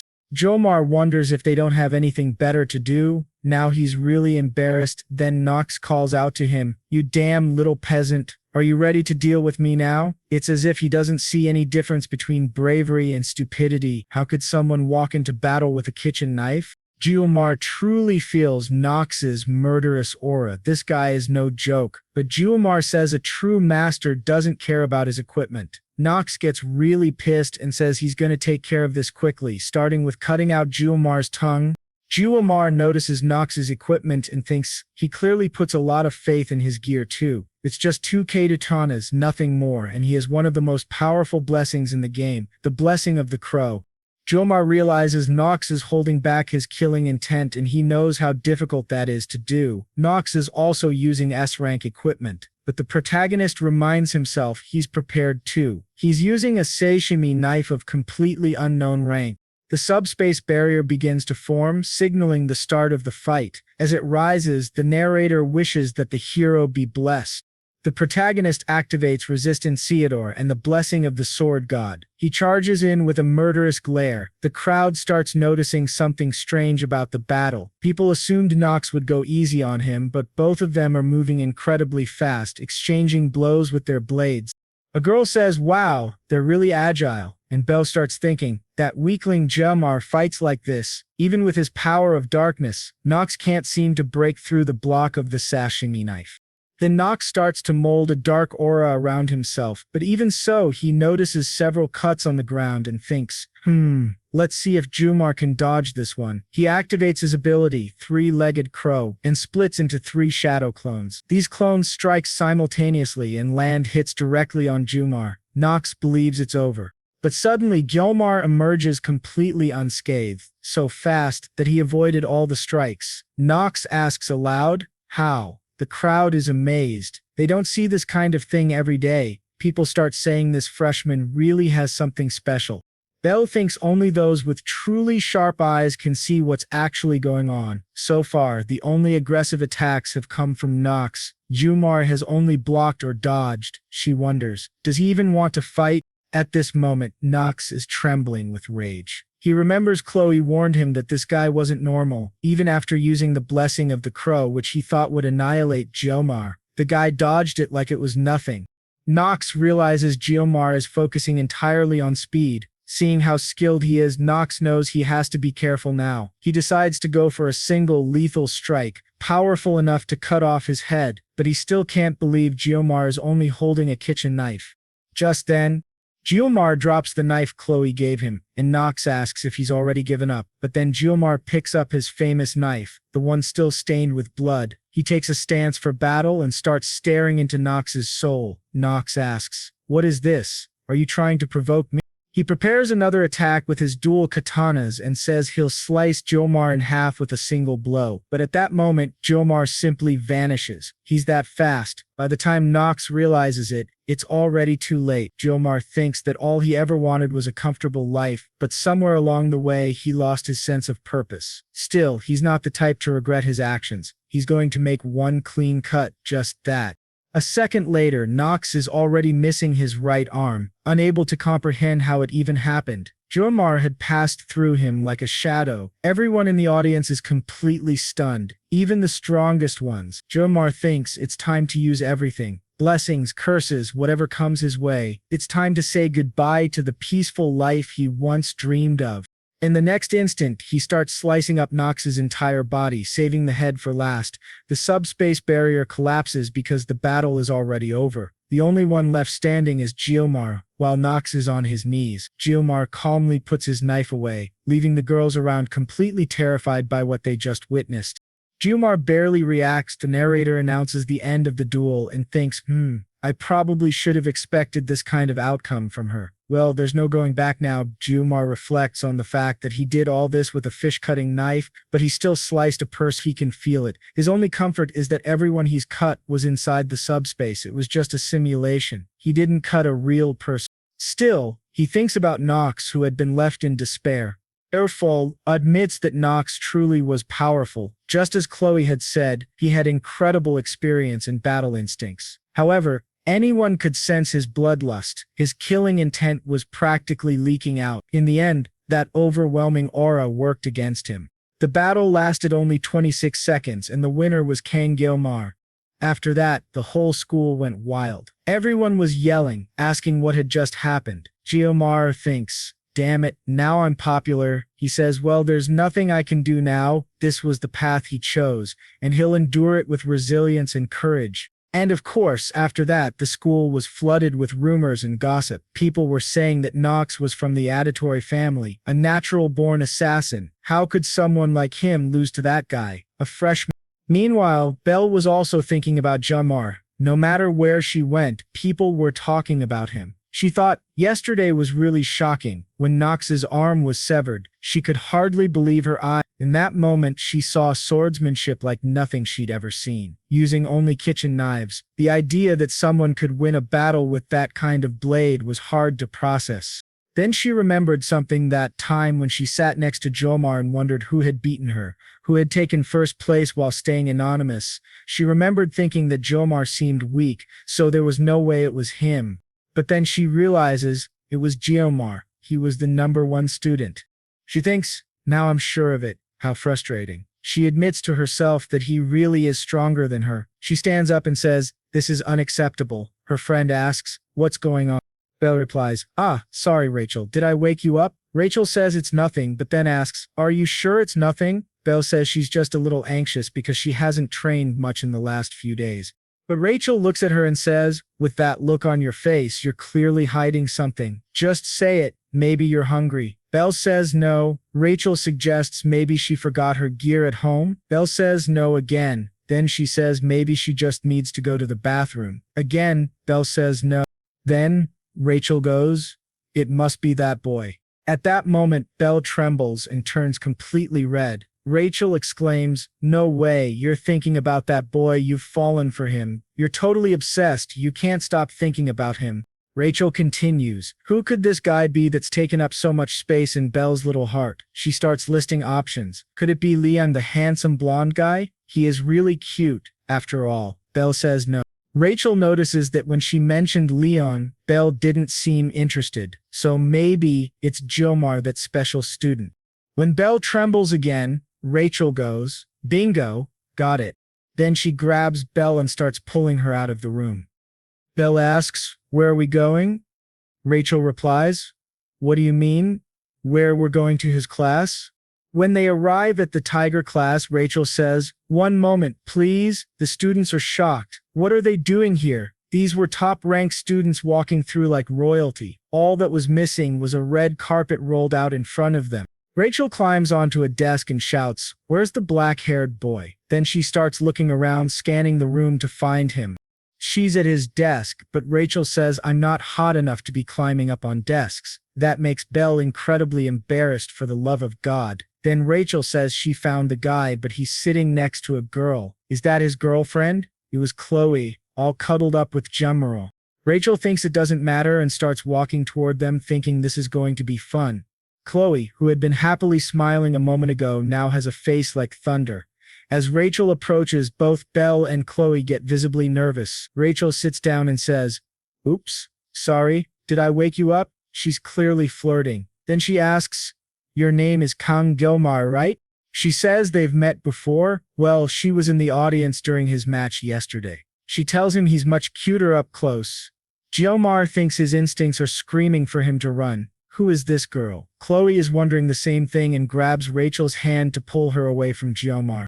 Chloe is staring at Rachel like she's ready to kill her, like she'd stab her in the throat with a box cutter right then and there. Rachel is just standing there like, huh? And Jomar starts thinking, so this is what my instincts were warning me about. Chloe doesn't look okay. She had pulled out a box cutter. Jomar thinks that if a knife fight starts here, it's not going to end well. But he's seen this kind of setup in the game before. Then Abel steps in and stops Rachel, asking what she's doing. This isn't even her class. Rachel says she just came by to say hi. She starts petting Chloe's head and tells her not to interrupt while adults are talking, also saying it's not safe to play with sharp objects. When Rachel turns back to talk to Jomar, Chloe suddenly slashes with her box cutter and it even looks like blood spurted out, but it was just some strawberry juice from a guy's drink that exploded at that exact moment. Rachel easily grabs Chloe's arm and says she's really slow, like a child. A kid is still a kid. Ebel tells Rachel to let go of her. When she does, she tosses Chloe across the room, but Chloe lands on her feet thanks to her skills. Meanwhile, the guys are all like, yay, girl fight. Jumar, on the other hand, is just thinking, oh my god. It's explained that Rachel is part of the Spear Saint clan, whose motto is skills are useless in the face of overwhelming strength. In other words, they value brute strength above all else. That's Rachel of Myra. She asks Jumar if that kid is his girlfriend. Jumar says, not really, but then thinks maybe that came off a bit cold. Still, it's the truth. So he corrects himself and says, she's my friend. Jumar then wonders, how the hell did I even end up in this situation? Especially since Abel is also here, and he hadn't even noticed her until now. He asks why the two of them came looking for him. Rachel says that Belle seems to have an interest in him and wanted to see his pretty face. Belle, all flustered, says she never said that. Rachel dragged her here, but Rachel replies, and yet you still kept following me, didn't you? Belle gets even more nervous when she hears the other students murmuring. She shouts, this is all just a huge misunderstanding. I didn't want to come here. Jumar thinks, then why don't you just leave? And June says exactly that. If you've got nothing to do here, get out of the room. Both Rachel and Belle are shocked by his words. Rachel says, he's a really interesting guy. I like interesting people. Jumar replies, wow, what a relief to hear that. I'm far from interesting. Rachel insists, oh, don't say that. don't you want to come chill and watch a little Netflix in my dorm? But then Chloe yells loudly, get away from my Juma. Rachel smirks and says, your Juma? Then Abel finally snaps and yells, Rachel. Rachel responds, all right, I'll get away from your Jamar. And Jamar mutters, please, just go already. Rachel says, you're so cold, and waves goodbye. Bye.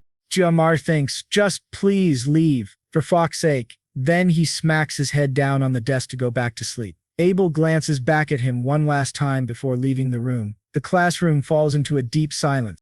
Later, in the girls' class, Rachel is thinking, it's one thing to be cold, but those empty eyes of his, it looks like something inside that boy has died. He exceeded her expectations. She thinks he's definitely far above any normal student in this school. She had only gone there to mess with him, but she ended up realizing something important.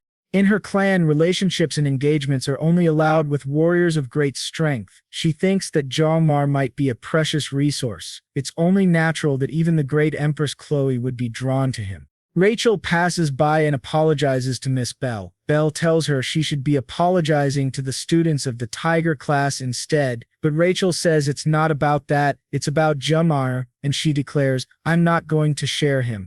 Meanwhile, in the infirmary, Nox is absolutely furious, thinking only about killing that bastard Jamar. He reflects on how this body of his, this genius body from the Auditory family, had never known defeat. He wonders if he should just kill Jamar while he sleeps. But then he remembers that look in Jamar's eyes. He gets even angrier, pushing aside anyone in his way. He thinks about mobilizing the entire Raditory clan just to cut off that bastard's head. After killing him, he'll take Chloe back. Maybe Chloe has potential just as good as his, or even greater. If she stays by that guy's side, she'll waste her potential. But he believes that with the power of his house, he'll definitely show him. But when he opens the door to his room, he's completely shocked. Jamar is there, eating an apple, and says, well, look who just walked in.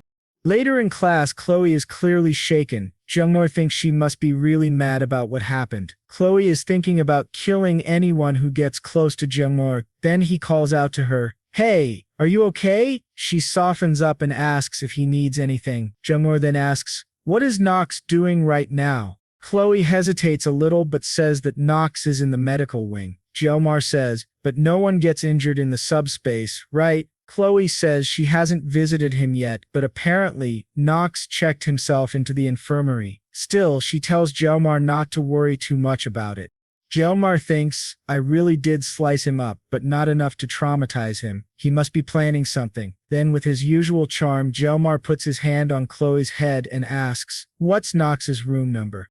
In the present, Nox sees Jomar and says, what are you doing here? Jomar replies, can I eat this apple? You don't mind, right? Nox thinks, he's already eating it. Jomar comments, looks like the Auditory are really loaded. A room like this just for you? That's no joke. Nox asks how he got here. As Nox reaches for a knife, just a fruit knife, he wonders, is he going to finish me off here? But Jomar just uses the knife to peel the apple. Nox wonders how he peels it so perfectly. Jomar places the flawlessly peeled apple on the table and says it's good for Nox to eat some fruit. Nox thinks, how does this guy dare come here like this? Then Nox reveals a hidden blade, thinking he'll kill Jomar right here. But Jomar says, oh, and if you're thinking of revenge, I'll devour the entire turry. Did you hear me? Nox is so shocked that he slams the door in fear. At that moment, the apple, perfectly peeled, is sliced into many tiny symmetrical pieces. Walking out of the infirmary, Jomar starts reflecting. Nox is now nothing more than a small candle that could be blown out at any moment. His will was completely broken by Jomar. He thinks, looks like my intimidation really worked. But he knows the Auditory are a terrifying group of assassins in this world. He could never take on the entire clan with just 30 seconds of his blessing.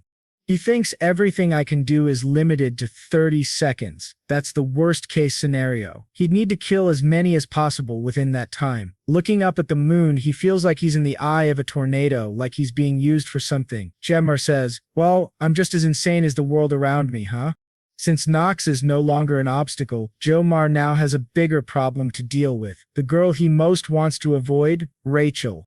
In the game, she's the one who approaches the protagonist first. She ends up getting attacked by Abel, but Jomar thinks he still has a little time to figure things out. He really needs to pass that test.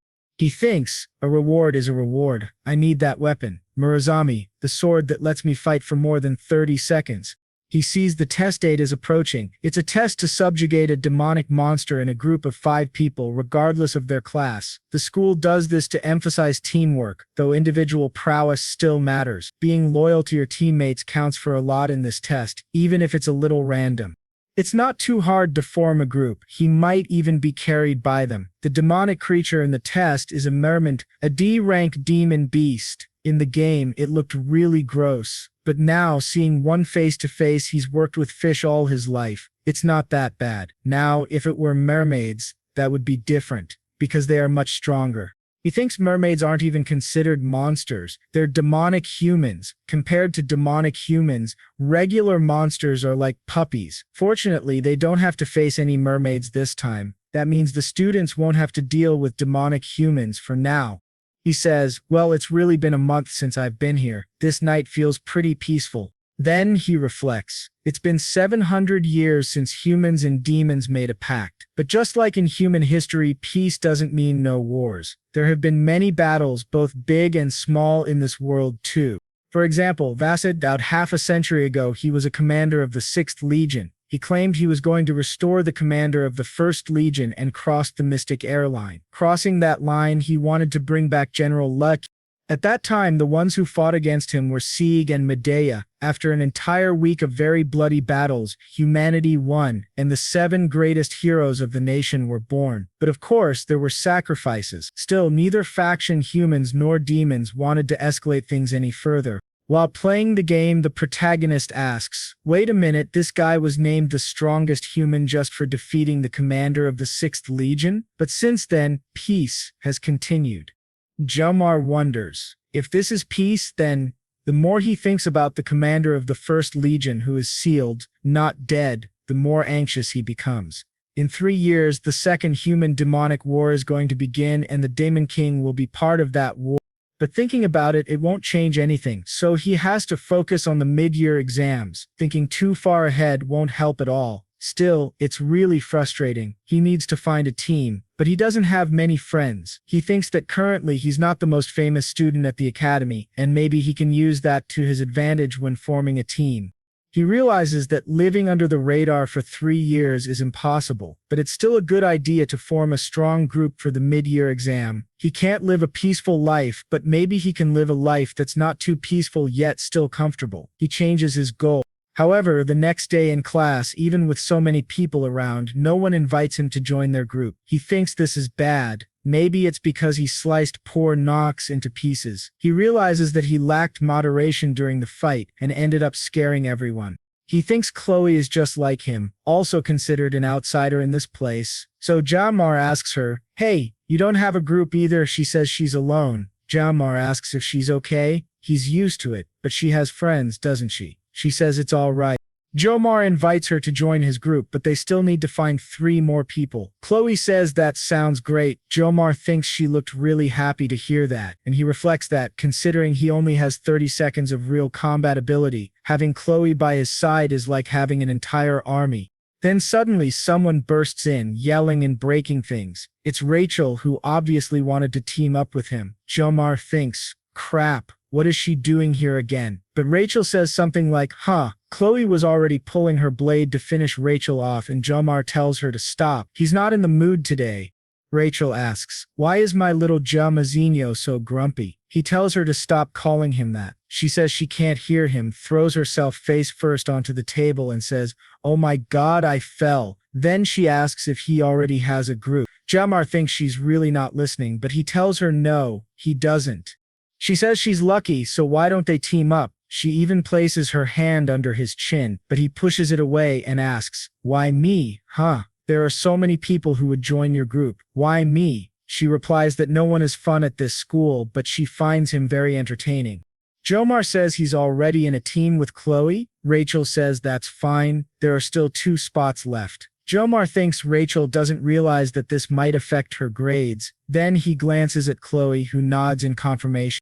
Jomar agrees and says he'll be under her command. Rachel says, well, look at that. No backing out now, okay?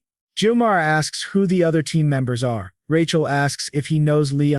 and he thinks, son of a bitch. He gets really annoyed because Leon is the protagonist of the game. He wonders, what crime did I commit in my past life? What sin am I paying for? The only thing he ever did was cut fish for 30 years with a knife.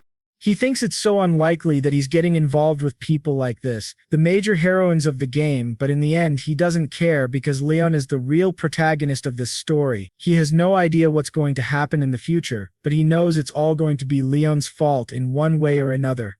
Now he can't switch groups anymore. Rachel has trapped him for the first time in his life. He feels like cutting a girl into pieces. Then Chloe approaches, giving him a deadly look, and asks, what happened? She says that ever since the blonde girl left the room, he hasn't seemed right. He tells her he's just overthinking, nothing to worry about. She asks if he would really like to take the exam with them, even though they're just cadets. But Chloe says she's sure there's no one in this class stronger than him. He thanks her for the compliment. Jumar reflects that it was he who asked Chloe to form a team, so she needs to be aware of every decision made in this group. He thinks this situation turned out to be a good thing. He shouldn't be so pessimistic. He asks Chloe, where and when are we going to meet again to form the rest of the group? Chloe says that Rachel said it would be in the building. They meet at the main cafe. Juan asks, it's almost time, want to head over? So they go to the main building, which was quite fancy. Chloe was mashing avocado smoothie and Juan wonders, this frozen green soup cost 50,000, what the hell kind of price is that?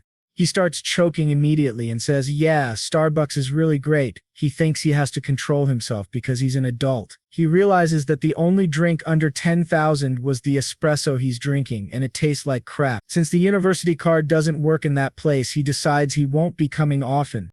Then he gets a notification. It's a message from Rachel. Jomar lets her know he's already at the meeting spot. Rachel shows up with Leon and apologizes for being late, asking if they waited long. Jomar gives Leon a long look and notices the other person in the group, a boy with orange hair tied up in a Japanese-style bun. Jomar thinks this guy's a delinquent. But then Leon walks up, shakes Jomar's hand, and introduces himself. Jomar does the same. Leon says he was impressed by what Jomar did a few days ago and feels safe knowing Jomar is part of the team. Jomar thinks, this guy is really elegant. Of course he's the main character. Then everyone sits down to drink their smoothies. The protagonist sticks with his crappy 10,001 coffee. Leon introduces himself first, Leon van Henhar, leader of the group and student of the star class. He somehow ended up as the leader but says he's looking forward to working with everyone. Jomar thinks, holy shit, this guy. When it's Rachel's turn, she says everyone already knows her, so they can move on. The next guy introduces himself as Speed Weapon, a student from the star class. He says he loves heroes. Jomar asks, what kind of introduction is that? It completely broke the stereotype Jomar had of him being a delinquent. Then Chloe introduces herself, an auditor from the Wolf class. She says she's here thanks to Jomar. Rachel asks if she means she was invited by Jomar. Chloe hesitates but controls herself and says yes, that it's a pleasure to meet everyone. Rachel is surprised that she stayed calm this time. Jomar introduces himself saying he's from the same class as Chloe, simple, direct, and easy. He feels a bit awkward since he's an adult, but then Leon pulls out a laptop and says it's time to start the meeting. A holographic projection comes from the laptop and Leon explains that during lunch the instructor from his class gave out files to group leaders. This is the map showing the exam location, Escapole Island. They'll be teleported to that space, which is a sub-dimension created by a gate. However, the island itself is real, so they can be injured by demonic creatures there. Leon zooms in on the map and says their assigned area is the northeastern coast of the island. 3 groups, including theirs, will be hunting merfolk on the island. There's a limited number of creatures, so they have to hunt as many as they can. That's the goal of the exam. Leon asks if there are any questions. Speed Weapon asks if there are mermaids in the water near the island and whether that's dangerous for him. Leon reassures him that the academy will handle it. Chloe asks if teams from the same coast can ambush each other. Both Jomar and Rachel look at her in shock. Leon replies that the exam's goal is to exterminate the demonic creatures, so conflict between groups will likely get them disqualified. Jomar thinks that Leon doesn't realize he's dealing with an assassin. Leon says that's it for today. They'll need to prepare well. There will be another positioning meeting tomorrow. Rachel suggests they go eat.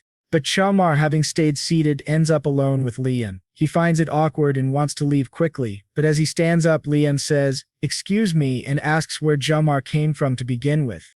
They stare at each other for a moment. Chelmar asks what he means, but in his head, he thinks he's heard this question before. Still, Leon's tone is completely different. Chelmar thinks he can't figure out what Leon is really asking. Was it literally where he was born? If that were the case, wouldn't he have asked in front of everyone?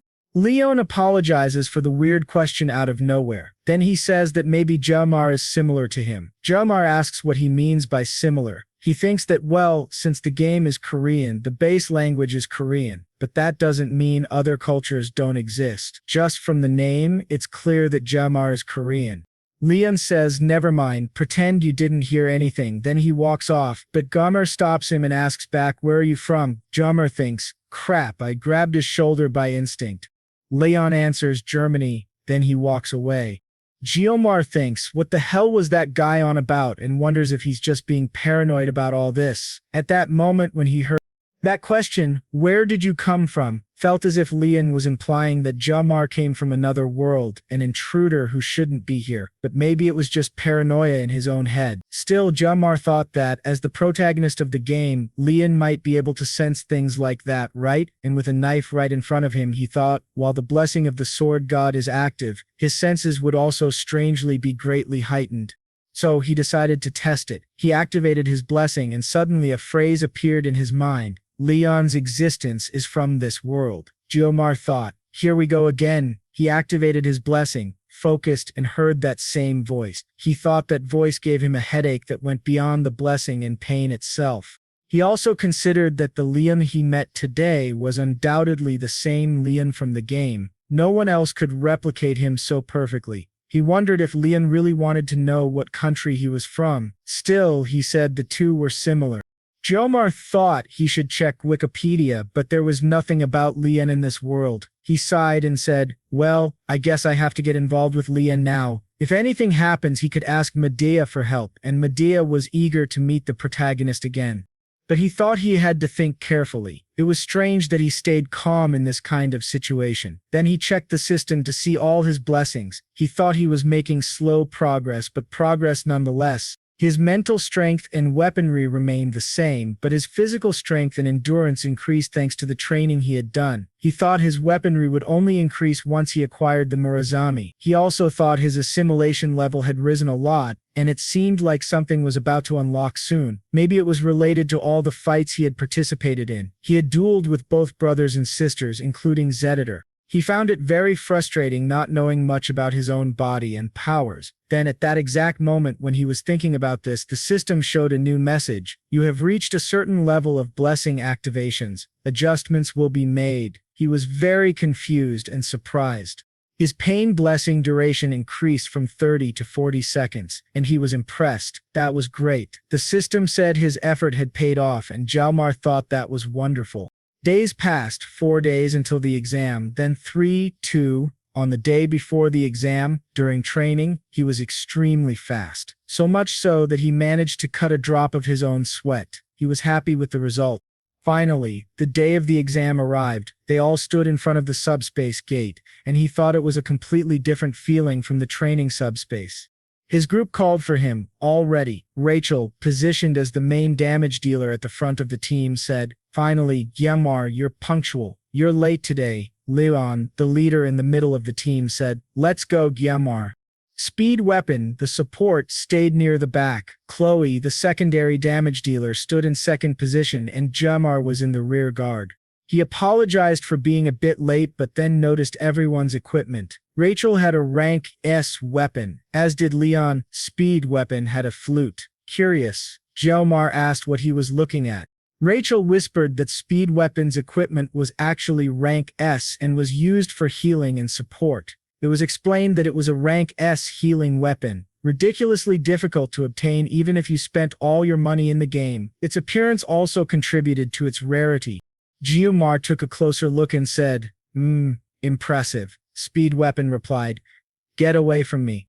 Then the Academy announced that the first intermediate exam of the year 2034 would begin now. The professor said everyone seemed well prepared. Some looked familiar with the rules, but those who didn't should remember at this moment they are not heroes, just cadets. Don't risk your lives for extra credit, okay? And if you get badly injured, you can contact the institution anytime.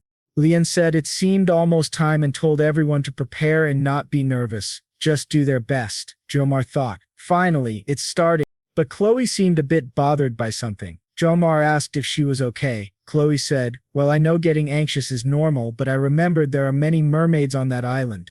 Jomar said the instructors checked everything, so there was nothing to worry about. He thought that in Cilicia, where Chloe came from, mermaids were often seen and caused a lot of damage. Although nowadays they were rarely seen outside dungeons, the rumors still lingering meant conditions weren't fully confirmed. The professor ordered everyone to enter, as the subspace was now activating. Jomar gave Chloe a little nudge and told her to go. Chloe was feeling a little embarrassed. Chloe thought it was true. She wouldn't worry because Jomar was with her. She believed everything would be fine, but then darkness came and Jomar was calling her. Suddenly she woke up. It seemed she had fainted for a moment. She wondered what had happened and why she lost concentration. It seemed there was an error at the gate. People were calling for an instructor, asking what was going on. It seemed someone was seriously injured. At that moment, everyone came face to face with a mermaid. It was shown that before the mermaid appeared, everyone was vomiting and dizzy, but Jongru was feeling fine. Leon asked how he was doing so well, and Jongru said he usually didn't get very dizzy or nauseous. Then a merman appeared. Jomar thought, wait, there's already one here? They looked much smaller than he expected. He felt pretty stupid carrying a sashimi knife to hunt mermen. Besides, he was the rear guard of the team. Blue whispered to Jomar that they would find adult mermen when they reached their location. The one that passed them didn't give any points, so they headed in the direction Chloe was investigating. As they passed through the forest, Leon said, careful, it seems this is the spot. Suddenly, Chloe appeared out of nowhere and fell right in front of them. Jomar asked if she had really been walking on the trees, and she said yes, it was more discreet. Leon asked what she had managed to recognize. She said there was a cave 500 meters ahead. Later, they went there, and inside the cave there were several mermen gathered around just one campfire. Rachel said there were about 50 or maybe 60 of them. Jomar thought it was definitely tempting. If they defeated so many mermen at once, they would surely get first place. However, security had to be considered. If something went wrong, they wouldn't be able to contact the instructor due to lack of internet. Would they play it safe or go for high risk and high reward? That was something Leon had to decide. He remembered some meetings where they said Chloe would be the slayer and Speed Weapon could heal everyone. Jomar was impressed that Speed Weapon was a healer, but he thought saving others was the hero's principle. However, Leon was trying to assign roles for Jomar. He would stay in the rear for surprise attacks from enemies, lead everyone from the center, and of course handle all decision-making. Rachel asked, what am I supposed to do? Leon snapped back, Rachel, you go first. She grabbed her spear, imbued it with power, and threw it right into the cave, breaking the campfire. When the merman suddenly turned around, she was already charging to crush them with her fists. She recovered her spear and started the massacre. Lan had said at the meeting that Rachel would destroy everything in her path, and it seemed she knew how to do that. Speed Weapon activated his artifact to bless everyone, but the creatures hated the noise from the flute. Actually, they were running away from Rachel, who was killing them non-stop. Rachel thanked him for the blessing and counted 25 kills. Everyone was impressed. Then Chloe activated her blessing, the feline blessing, and with just one cut she killed 8 mermen. When 2 more tried to ambush her, she sliced them into sashimi. They were both going in the same direction, killing the creatures. Jomar thought, wait, they aren't stopping at this pace. They're going to bump into each other. Wait, is that on purpose? It seemed the two didn't care if they collided. Then, a large merman, very different and stronger than the others, came to bite them, but they didn't care at all. Instead of attacking each other, they turned their attacks on the creature. Rachel said, she's pretty fast, huh? Chloe replied, that's the one I killed. Rachel said, yeah, right. Chloe called her Blondie Odonto, and Jomar felt relieved. He thought the worst was going to happen. Leon was killing some other merman who appeared, and he said Jomar seemed worried about those two. Jomar admitted he was, but in the end, he worried for nothing. They killed all 60 mermen there, and Leon told Jomar they should trust their teammates. Since they finished, they decided to leave. Jiangmar thought Lian was really a great leader, incontestably the heart of the team. He thought he would try to talk to Lian later just out of curiosity to know what he said earlier. But at that moment, an attack came from behind and pierced Lian. Everyone was shocked. No one had noticed until Jiangmar looked back. Among the merman corpses was a mermaid, an inhuman demon. Rachel asked, "Why the hell is there a mermaid here?" Speed Weapon said, "This must be a dream." Jelmar thought he knew something was wrong. What were they going to do? Fight or